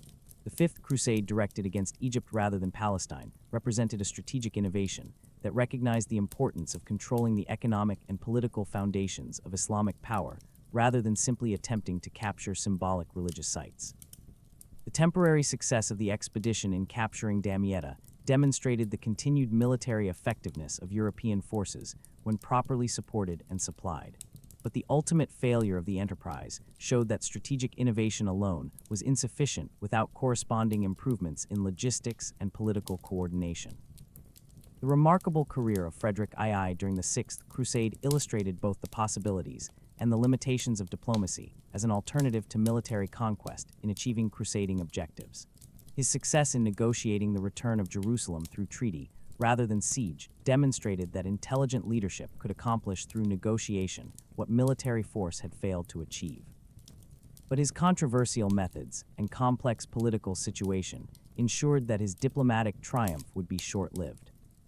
The final loss of the Crusader states during the latter half of the 13th century marked the end of an era that had shaped European consciousness for nearly 2 centuries. The fall of Acre in 1291 eliminated the last major Christian stronghold in the Holy Land. But the crusading ideal would continue to influence European political and religious thought long after the practical objectives of the movement had been abandoned. The military orders that had emerged during the height of crusading success found new purposes in different theaters of operation. As the focus of holy war shifted from the eastern Mediterranean to other frontiers of Christian expansion, the Teutonic Knights redirected their efforts toward the conquest and conversion of pagan peoples in the Baltic region. While the Iberian military orders continued their participation in the Reconquista that would eventually drive Islamic forces from the entire Iberian Peninsula, the intellectual and cultural exchanges that occurred during the crusading period created lasting connections between European and Islamic civilization that influenced medieval development in ways that extended far beyond military and political affairs. The translation of classical philosophical and scientific texts from Arabic into Latin provided European scholars with access to knowledge that had been lost in the West for centuries, contributing to the intellectual renaissance that would transform European universities and scholarly traditions. The economic networks established to support crusading enterprises created new forms of international commerce and banking that would outlast the military expeditions themselves. While contributing to the commercial revolution that transformed medieval European society, the Italian maritime cities that had profited from transporting crusaders and supplies would use their accumulated wealth and expertise to dominate Mediterranean trade for centuries, while the financial techniques developed by military orders would influence European banking practices well into the modern era. The architectural legacy of the crusading period can still be seen today in the massive fortifications that dot the landscape of the eastern Mediterranean. Testimony to the engineering skills and defensive innovations that emerged from 2 centuries of conflict between Christian and Islamic forces. Crac de Chevier and other crusader castles represented the pinnacle of medieval military architecture, while demonstrating the resources and determination that European settlers invested in their attempt to create permanent Christian dominion over the Holy Land. The literary traditions that emerged from crusading experiences enriched European culture with new forms of narrative and poetic expression that would influence artistic development for centuries. The Chanson de Geste that celebrated crusading heroes provided models for vernacular literature that helped establish national literary traditions. While the chronicles written by participants in the expeditions created historical narratives that combined religious interpretation with eyewitness observation in ways that would influence European historical writing throughout the medieval period. As the 13th century drew to a close and the last Crusader strongholds fell to Islamic forces, medieval Europe found itself transformed by 2 centuries of holy war that had reshaped everything from military technology to international finance, from religious thought to artistic expression. The failure to maintain permanent Christian control over the Holy Land did not negate the profound impact the crusading enterprises had exercised on European development, creating institutions, ideas, and cultural patterns that would continue to influence Western civilization long after the military objectives of the movement had been abandoned. Tonight, as these echoes of ancient battles fade into the gentle silence of approaching sleep, remember that the crusading ideal represented more than simple military conquest or religious fanaticism. It embodied medieval Europe's attempt to unite spiritual aspiration with worldly action, to transform the violence that characterized feudal society into service of transcendent purposes, and to create forms of international cooperation that could transcend the narrow boundaries of local loyalties and tribal identities. The Crusades failed in their immediate objectives, but they succeeded in demonstrating human capacity for extraordinary sacrifice in service of ideals that extended beyond immediate self-interest. The knights who took the cross and journeyed to distant lands in service of their faith were neither perfect heroes nor simple villains, but complex individuals whose motivations combined genuine religious devotion with worldly ambition, whose actions reflected both the highest aspirations and the deepest flaws of medieval Christian civilization. Their stories remind us that human beings in every age struggle to balance competing loyalties and conflicting values, seeking ways to serve purposes greater than themselves, while remaining true to the practical necessities of survival and success in an often hostile world. The twilight years of the crusading era witnessed the emergence of new forms of medieval kingship that would define European political development for centuries to come. As the 13th century unfolded, monarchs across the continent began to consolidate power in ways that their predecessors could scarcely have imagined, building administrative systems and legal frameworks that would transform the very nature of royal authority. In England, the reign of Edward I, who ascended the throne in 1272, exemplified this evolution toward more sophisticated forms of governmental organization. Edward understood that effective medieval kingship required more than personal charisma or military prowess. Though he possessed both in abundance, his approach to royal administration combined traditional feudal relationships with innovative bureaucratic procedures that created unprecedented capabilities for governing diverse populations across extensive territories. The conquest of Wales that occupied much of Edward's early reign demonstrated how 13th century military technology and administrative techniques could be combined to achieve permanent political transformation. Unlike earlier English attempts at Welsh subjugation, which had relied primarily on periodic military expeditions designed to extract tribute and hostages, Edward's campaign was conceived as a systematic program of territorial annexation. Backed by institutional innovations that would prevent future rebellion, the castle-building program that Edward implemented throughout Wales represented one of the most ambitious military engineering projects of the medieval period. These fortifications were not merely defensive positions designed to protect English garrisons from local attack, but administrative centers that served as focal points for introducing English legal procedures, commercial practices, and governmental institutions to populations that had previously operated according to entirely different cultural traditions. Caernarfon Castle, perhaps the most magnificent of Edward's Welsh fortifications, was designed to serve symbolic as well as practical functions. Its architecture deliberately echoing the walls of Constantinople to suggest imperial authority, while providing accommodations suitable for royal ceremonies that would demonstrate English dominance over the conquered territories. The investment of resources required for such elaborate construction revealed the scale of Edward's ambitions and his confidence in the permanence of his achievements. The legal innovations that accompanied Edward's territorial expansion established precedents for royal authority that would influence English constitutional development for centuries.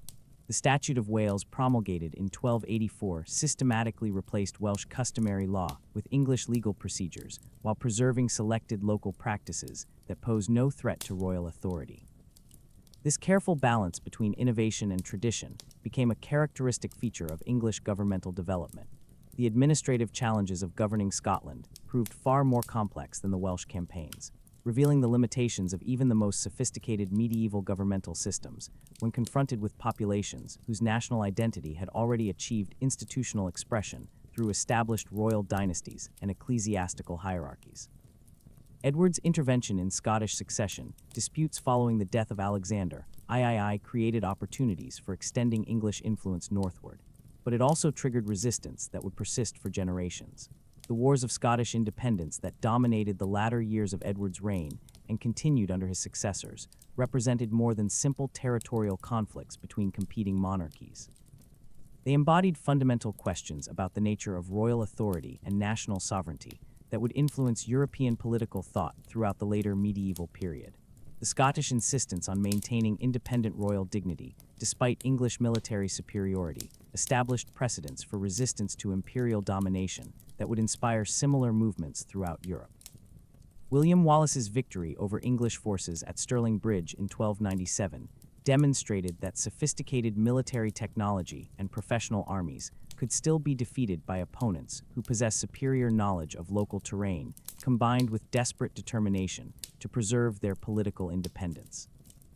The tactical innovations employed by Scottish forces, including the effective use of schiltron formations against English heavy cavalry, influenced military development throughout medieval Europe. The subsequent career of Robert Bruce illustrated how medieval political leadership could combine traditional feudal relationships with emerging concepts of national kingship to create new forms of governmental legitimacy. Bruce's transformation from English vassal to Scottish national hero required not just military skill and personal courage, but genuine understanding of the cultural and institutional foundations that could sustain independent royal authority in the face of overwhelming external pressure. The Declaration of Eoth issued by Scottish nobles in 1320 articulated concepts of popular sovereignty and conditional royal authority that were centuries ahead of their time, establishing principles that would later influence constitutional development throughout Europe. The document's assertion that kings ruled by consent of their subjects rather than divine right alone challenged fundamental assumptions about medieval political organization. While providing theoretical justification for resistance to tyrannical authority, the French monarchy during this same period was developing alternative approaches to royal consolidation that emphasized legal sophistication and administrative efficiency rather than military conquest alone. Philip IV, known as Philip the Fair, who ruled from 1285 to 1314, created governmental innovations that would establish France as the most administratively advanced kingdom in medieval Europe, while demonstrating new possibilities for royal authority over traditional feudal hierarchies. The conflict between Philip and Pope Boniface VII over royal taxation of ecclesiastical property represented one of the defining moments in the medieval struggle between secular and spiritual authority. Philip's successful resistance to papal claims of temporal supremacy established precedents for royal independence from ecclesiastical interference that would influence European political development for centuries, while demonstrating that medieval kings could challenge even the most fundamental assumptions about religious authority when their vital interests were at stake. The establishment of the Estates General in 1302 represented Philip's recognition that effective royal government required some form of consultation with representatives of different social groups, even as he worked systematically to strengthen monarchical authority at the expense of feudal autonomy. This careful balance between centralization and consultation became a characteristic feature of French governmental development that distinguished it from both English parliamentary traditions and German imperial practices.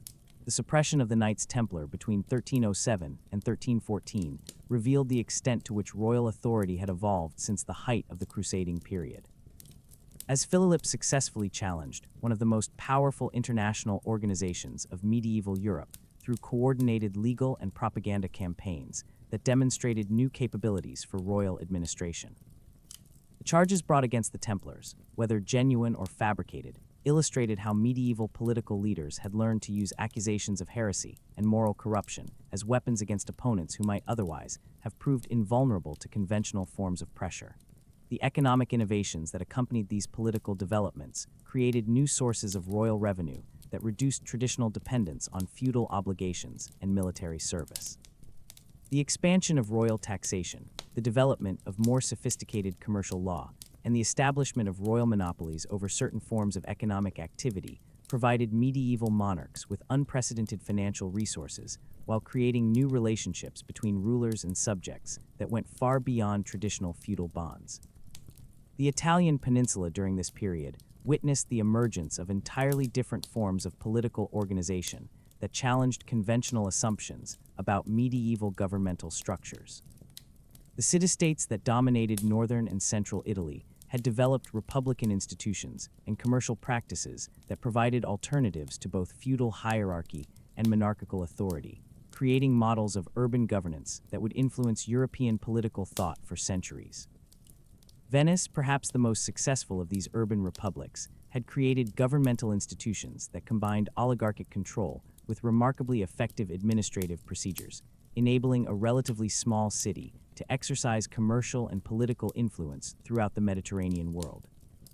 The Venetian system of electing doge through complex procedures designed to prevent corruption while ensuring competent leadership provided models for republican governance that would later influence constitutional development in other European contexts. The Papal States represented yet another form of medieval political organization, as successive popes worked to create effective temporal authority over territories, whose spiritual and secular governance were theoretically unified under ecclesiastical leadership. The challenges of governing diverse populations according to both religious principles and practical political necessities created unique institutional innovations that influenced both church administration and secular governmental development.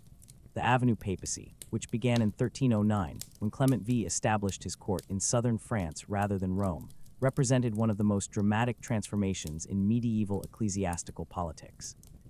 While revealing the growing influence of national monarchies over international religious institutions, the papal court's residence under French protection created new opportunities for royal influence over church policies, while generating criticism from throughout Europe about the compromise of papal independence. The Great Western Schism that began in 1378, when rival papal claimants established competing courts in Rome and Avignon, created unprecedented challenges for European political leaders who found themselves forced to choose between competing claims to spiritual authority. The resolution of this crisis through the Council of Constance established new precedents for ecclesiastical governance, while demonstrating that even the most fundamental religious institutions could be reformed through careful political negotiation and institutional innovation. The emergence of new forms of warfare during the 14th century reflected broader changes in European society that were transforming traditional relationships between social classes and governmental institutions. The increasing effectiveness of infantry forces armed with crossbows and later firearms challenged the military dominance of heavily armored cavalry, while creating new opportunities for common soldiers to achieve social advancement through military service. The 100 Red Years' War between England and France, which began in 1337, represented more than a dynastic dispute between competing royal houses. It embodied fundamental questions about national identity, governmental legitimacy, and the proper relationship between rulers and subjects that would influence European political development for centuries. The conflict's duration and intensity required both kingdoms to develop new forms of military organization, taxation, and administrative coordination that transformed their governmental capabilities. The English victories at Pier and Aisne demonstrated the tactical superiority of English military innovations, while revealing the limitations of traditional French feudal military organization. The effectiveness of English longbow bowmen against French heavy cavalry illustrated how technological and tactical innovations could overcome apparent disadvantages in resources and numerical strength when properly applied under competent leadership. The emergence of Joan of Arc as a decisive figure in French resistance to English occupation represented one of the most remarkable examples of individual charisma influencing medieval political development. Her success in convincing Charles VIII to allow her military participation, followed by her role in lifting the siege of Orleans, demonstrated how religious inspiration could provide motivation for political and military efforts that might otherwise have seemed hopeless. The trial and execution of Joan of Arc by English and Bendian authorities illustrated the complex relationship between religious authority and political necessity that characterized much of medieval European conflict. The charges of heresy brought against her reflected genuine theological concerns about female claims to divine inspiration, but they also served political objectives by discrediting French resistance to English occupation while providing legal justification for eliminating a remarkably effective enemy leader. The gradual French recovery that followed Joan's death demonstrated the resilience of medieval political institutions when supported by effective leadership and popular commitment to national independence. The systematic reconquest of English-held territories required not just military success, but administrative innovations that could restore effective governance to regions that had experienced decades of warfare and occupation. The emergence of Burgundy as a major European power during the later phases of the 100 Red Years' War illustrated how medieval political fragmentation could create opportunities for ambitious rulers to build new forms of territorial authority that transcended traditional feudal boundaries. The Burgundian duke's success in uniting territories stretching from the Netherlands to central France created a political entity that combined the wealth of urban commercial centers with the military resources of rural feudal domains. The marriage alliances that connected Burgundian territorial expansion with broader European political networks revealed the continued importance of dynastic relationships in medieval diplomacy, while demonstrating how marriage could serve as an instrument of territorial consolidation and political alliance. The complex web of family relationships that linked ruling houses throughout Europe created both opportunities for peaceful cooperation and sources of potential conflict when dynastic claims conflicted with national interests. The technological innovations that transformed medieval warfare during the 14th and 15th centuries reflected broader changes in European society that were creating new relationships between different social classes and economic groups. The development of gunpowder weapons, improved metallurgy, and more sophisticated siege techniques required new forms of military organization while creating opportunities for craftsmen and engineers to achieve social advancement through technical expertise. The rise of professional armies composed of mercenary companies rather than feudal levies represented a fundamental transformation in the relationship between military service and political obligation. These professional soldiers owed loyalty to their paymasters rather than feudal lords, creating new possibilities for military effectiveness, while also generating new challenges for maintaining discipline and preventing mercenary companies from becoming independent political forces. The economic changes that accompanied these military and political developments created new sources of wealth and new forms of social organization that challenged traditional feudal hierarchies. The expansion of trade, the growth of urban centers, and the development of more sophisticated financial instruments provided alternatives to land-based wealth, while creating opportunities for merchants and craftsmen to achieve political influence that had previously been monopolized by traditional feudal elites. The plague outbreaks that devastated European populations during the 14th century created demographic and economic disruptions that accelerated many of these social and political changes, while creating new challenges for governmental institutions. The massive population losses forced surviving communities to develop new forms of labor organization, while creating opportunities for social mobility that would have been impossible under normal demographic conditions.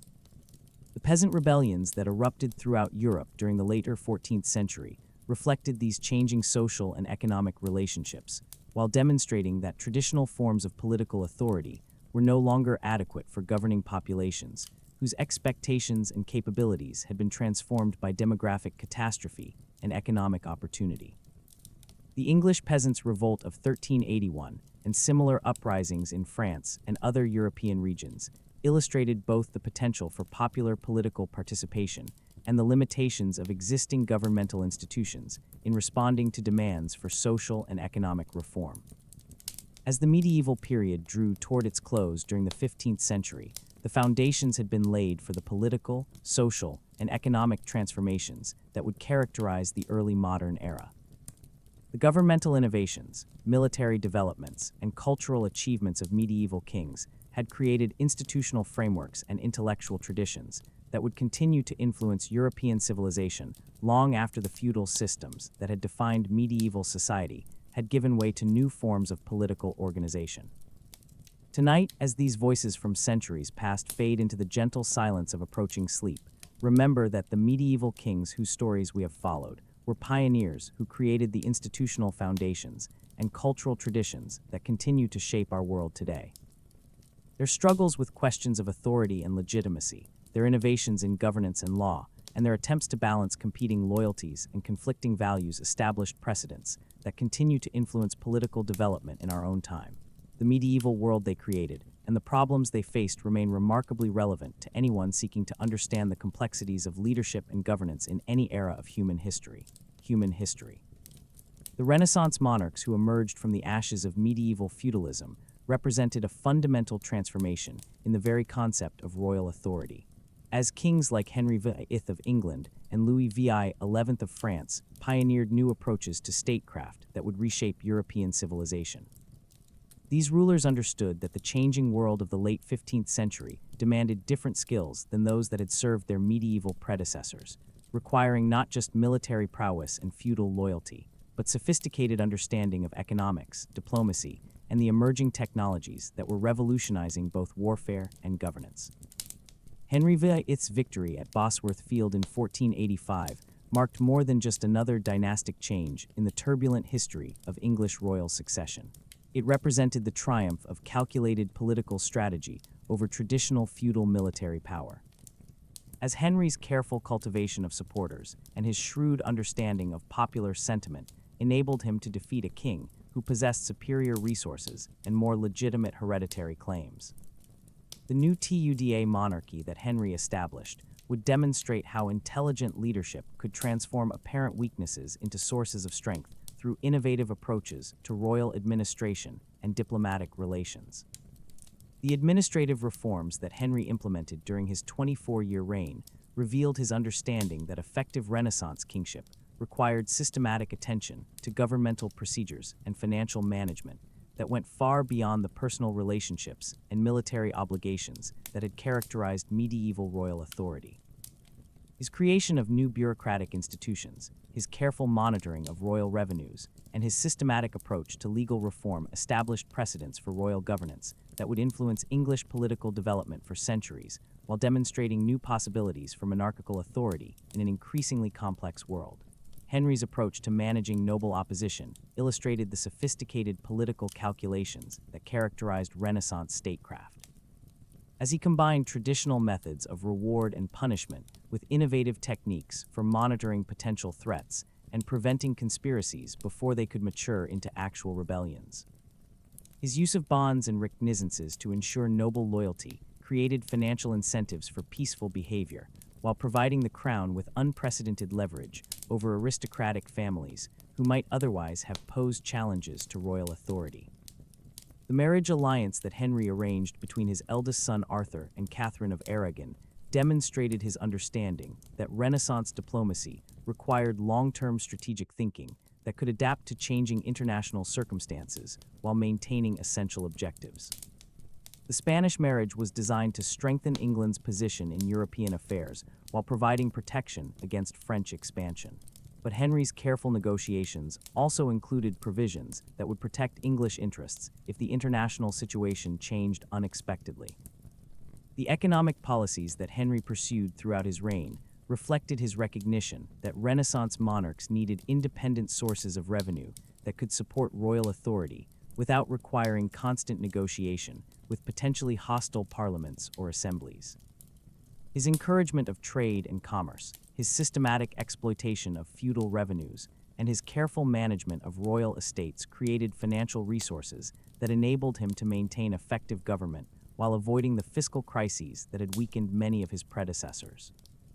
The death of Prince Arthur in 1502 created succession challenges that tested Henry's political skills, while revealing the complex calculations required for maintaining dynastic stability in an age when royal authority was becoming increasingly institutionalized, but remained fundamentally dependent on individual leadership and family continuity.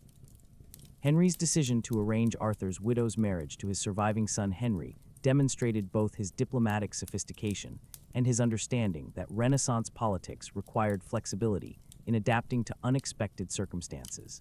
The international situation that confronted Renaissance monarchs was far more complex than anything medieval kings had faced. As the emergence of powerful nation-states, the expansion of global trade networks, and the development of new military technologies created both opportunities and challenges that required entirely new forms of diplomatic and strategic thinking. The Italian wars that dominated European politics during the late 15th and early 16th centuries illustrated how traditional concepts of feudal obligation and territorial inheritance had become inadequate for managing conflicts that involved multiple kingdoms, sophisticated alliance systems, and military innovations that transformed the very nature of warfare. Charles VII of France, whose invasion of Italy in 1494 initiated decades of international conflict, represented both the possibilities and the dangers inherent in Renaissance royal ambition. His campaign demonstrated that French military resources and organizational capabilities had reached levels that made major territorial expansion feasible. But his failure to consolidate his conquests revealed the limitations of traditional approaches to territorial acquisition in an age when effective governance required sophisticated administrative systems and genuine understanding of diverse populations and their particular needs and customs. The response of other European monarchs to French expansion illustrated how Renaissance diplomacy had evolved beyond medieval patterns of personal alliance and feudal obligation toward more systematic approaches to international relations that emphasized balance of power considerations and long-term strategic planning. The League of Venice that formed to resist French domination of Italy included participants whose cooperation would have been impossible under traditional feudal systems, demonstrating new possibilities for international coordination, while revealing the complex calculations required for maintaining effective alliance systems. Maximilian I of Austria, whose long reign from 1493 to 1519 spanned the crucial transition from medieval to Renaissance political systems, exemplified both the opportunities and the challenges that confronted rulers during this transformative period. His inheritance of vast Habsburg territories provided him with unprecedented resources and strategic opportunities. But effective governance of domains stretching from the Netherlands to Central Europe required administrative innovations and diplomatic skills that went far beyond anything his medieval predecessors had needed to master. The marriage policies that Maximilian pursued throughout his reign demonstrated how Renaissance monarchs had learned to use dynastic alliances as instruments of long-term strategic planning rather than simple expedients for resolving immediate political crisis.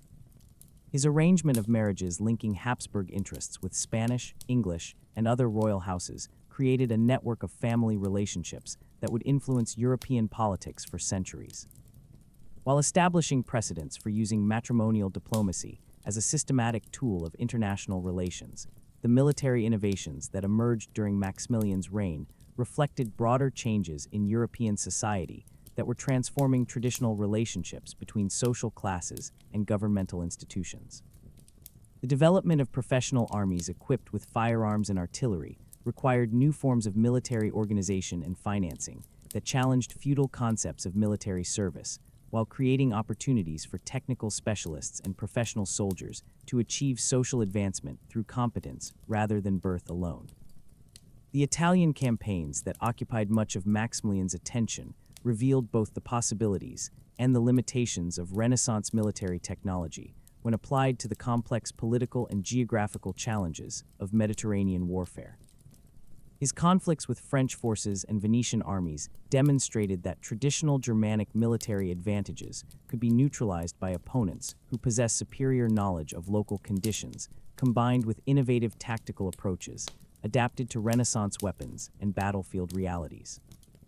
Ferdinand and Isabella of Spain, whose joint reign from 1479 to 1516 created the foundations for Spanish global dominance, represented perhaps the most successful example of Renaissance royal partnership, demonstrating how effective cooperation between monarchs could achieve territorial unification and international expansion that would have been impossible for individual rulers operating independently. Their careful coordination of Castilian and Aragon's resources enabled them to complete the Reconquista established Spanish authority in the Americas and emerge as major players in European diplomatic and military affairs. The conquest of Granada in 1492, which eliminated the last Muslim kingdom in Iberia, represented more than simple territorial expansion. It embodied new concepts of religious and political unity that would characterize Renaissance state building, while demonstrating how systematic military pressure combined with diplomatic isolation could achieve objectives that had eluded Spanish rulers for centuries. The careful planning and resource coordination required for the Granada campaign established precedents for Spanish military organization that would later enable global expansion and sustained international warfare. The expulsion of Jews from Spanish territories in 1492 illustrated the dark side of Renaissance state building, as Ferdinand and Isabella's pursuit of religious uniformity led to policies that eliminated productive populations, while creating lasting damage to Spanish intellectual and economic development. Their decision reflected contemporary assumptions about the relationship between religious unity and political stability. But the long-term consequences would demonstrate the costs of prioritizing ideological conformity over practical considerations of economic and cultural diversity. The Spanish exploration and colonization of the Americas that began with Columbus's voyage in 1492 created entirely new challenges for Renaissance royal administration, as Ferdinand and Isabella found themselves governing territories whose geography, populations, and resources were entirely unlike anything European monarchs had previously encountered. The development of colonial administrative systems required innovations in law, governance, and economic organization that would influence European political thought for centuries, while creating new forms of international relationship based on systematic exploitation of distant territories and populations. The encomendanda system that Spanish authorities established in the Americas represented an attempt to adapt feudal concepts of personal obligation and territorial control to colonial circumstances that bore little resemblance to European social and economic conditions. The system's evolution from theoretical protection of indigenous populations towards systematic exploitation revealed both the adaptability of European institutional forms and their tendency to serve the interests of dominant groups, regardless of their stated humanitarian objectives. The wealth that flowed from American colonies to Spanish coffers created new possibilities for Renaissance royal power, while generating inflation and economic disruption that would ultimately weaken Spanish domestic development. The massive influx of precious metals enabled Spanish monarchs to finance military campaigns and diplomatic initiatives throughout Europe. But the failure to invest colonial wealth in productive domestic activities created long-term economic problems that would limit Spanish political effectiveness in later centuries. The religious reforms that Ferdinand and Isabella implemented throughout their territories reflected Renaissance concepts of royal authority that emphasized monarchical responsibility for the spiritual welfare of subjects as well as their temporal governance. The establishment of the Spanish Inquisition represented an extreme application of these principles, creating institutional mechanisms for enforcing religious conformity that would influence European religious and political development for centuries, while demonstrating how Renaissance state building could enhance governmental capabilities for social control and cultural manipulation. The diplomatic achievements of Ferdinand and Isabella established Spain as a major factor in European international relations, while demonstrating new possibilities for systematic alliance building and strategic planning that went far beyond traditional medieval approaches to international affairs. Their marriage alliances with Portugal, Austria, and England created networks of family relationships that would influence European politics for generations, while providing Spanish interests with protection against French expansion and other potential threats to Iberian security. The emergence of the Ottoman Empire as a major European power during the Renaissance period created entirely new challenges for Christian monarchs who found themselves confronting opponents whose military capabilities, administrative systems, and cultural traditions differed dramatically from anything they had previously encountered. The Ottoman expansion into the Balkans and Central Europe required European rulers to develop new forms of military organization and international cooperation, while adapting their governmental systems to the demands of prolonged warfare against sophisticated enemies, operating according to unfamiliar strategic principles. Sulian the Magnificent, whose reign from 1520 to 1566 marked the height of Ottoman power, represented a form of Renaissance monarchy that combined Islamic governmental traditions with administrative innovations that enabled effective rule over vast territories populated by diverse ethnic and religious groups.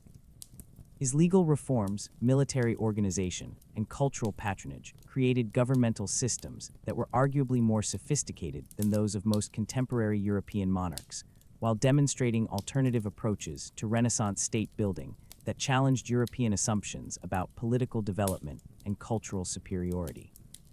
The Siege of Vienna in 1529 represented one of the most dramatic confrontations between Islamic and Christian military systems during the Renaissance period.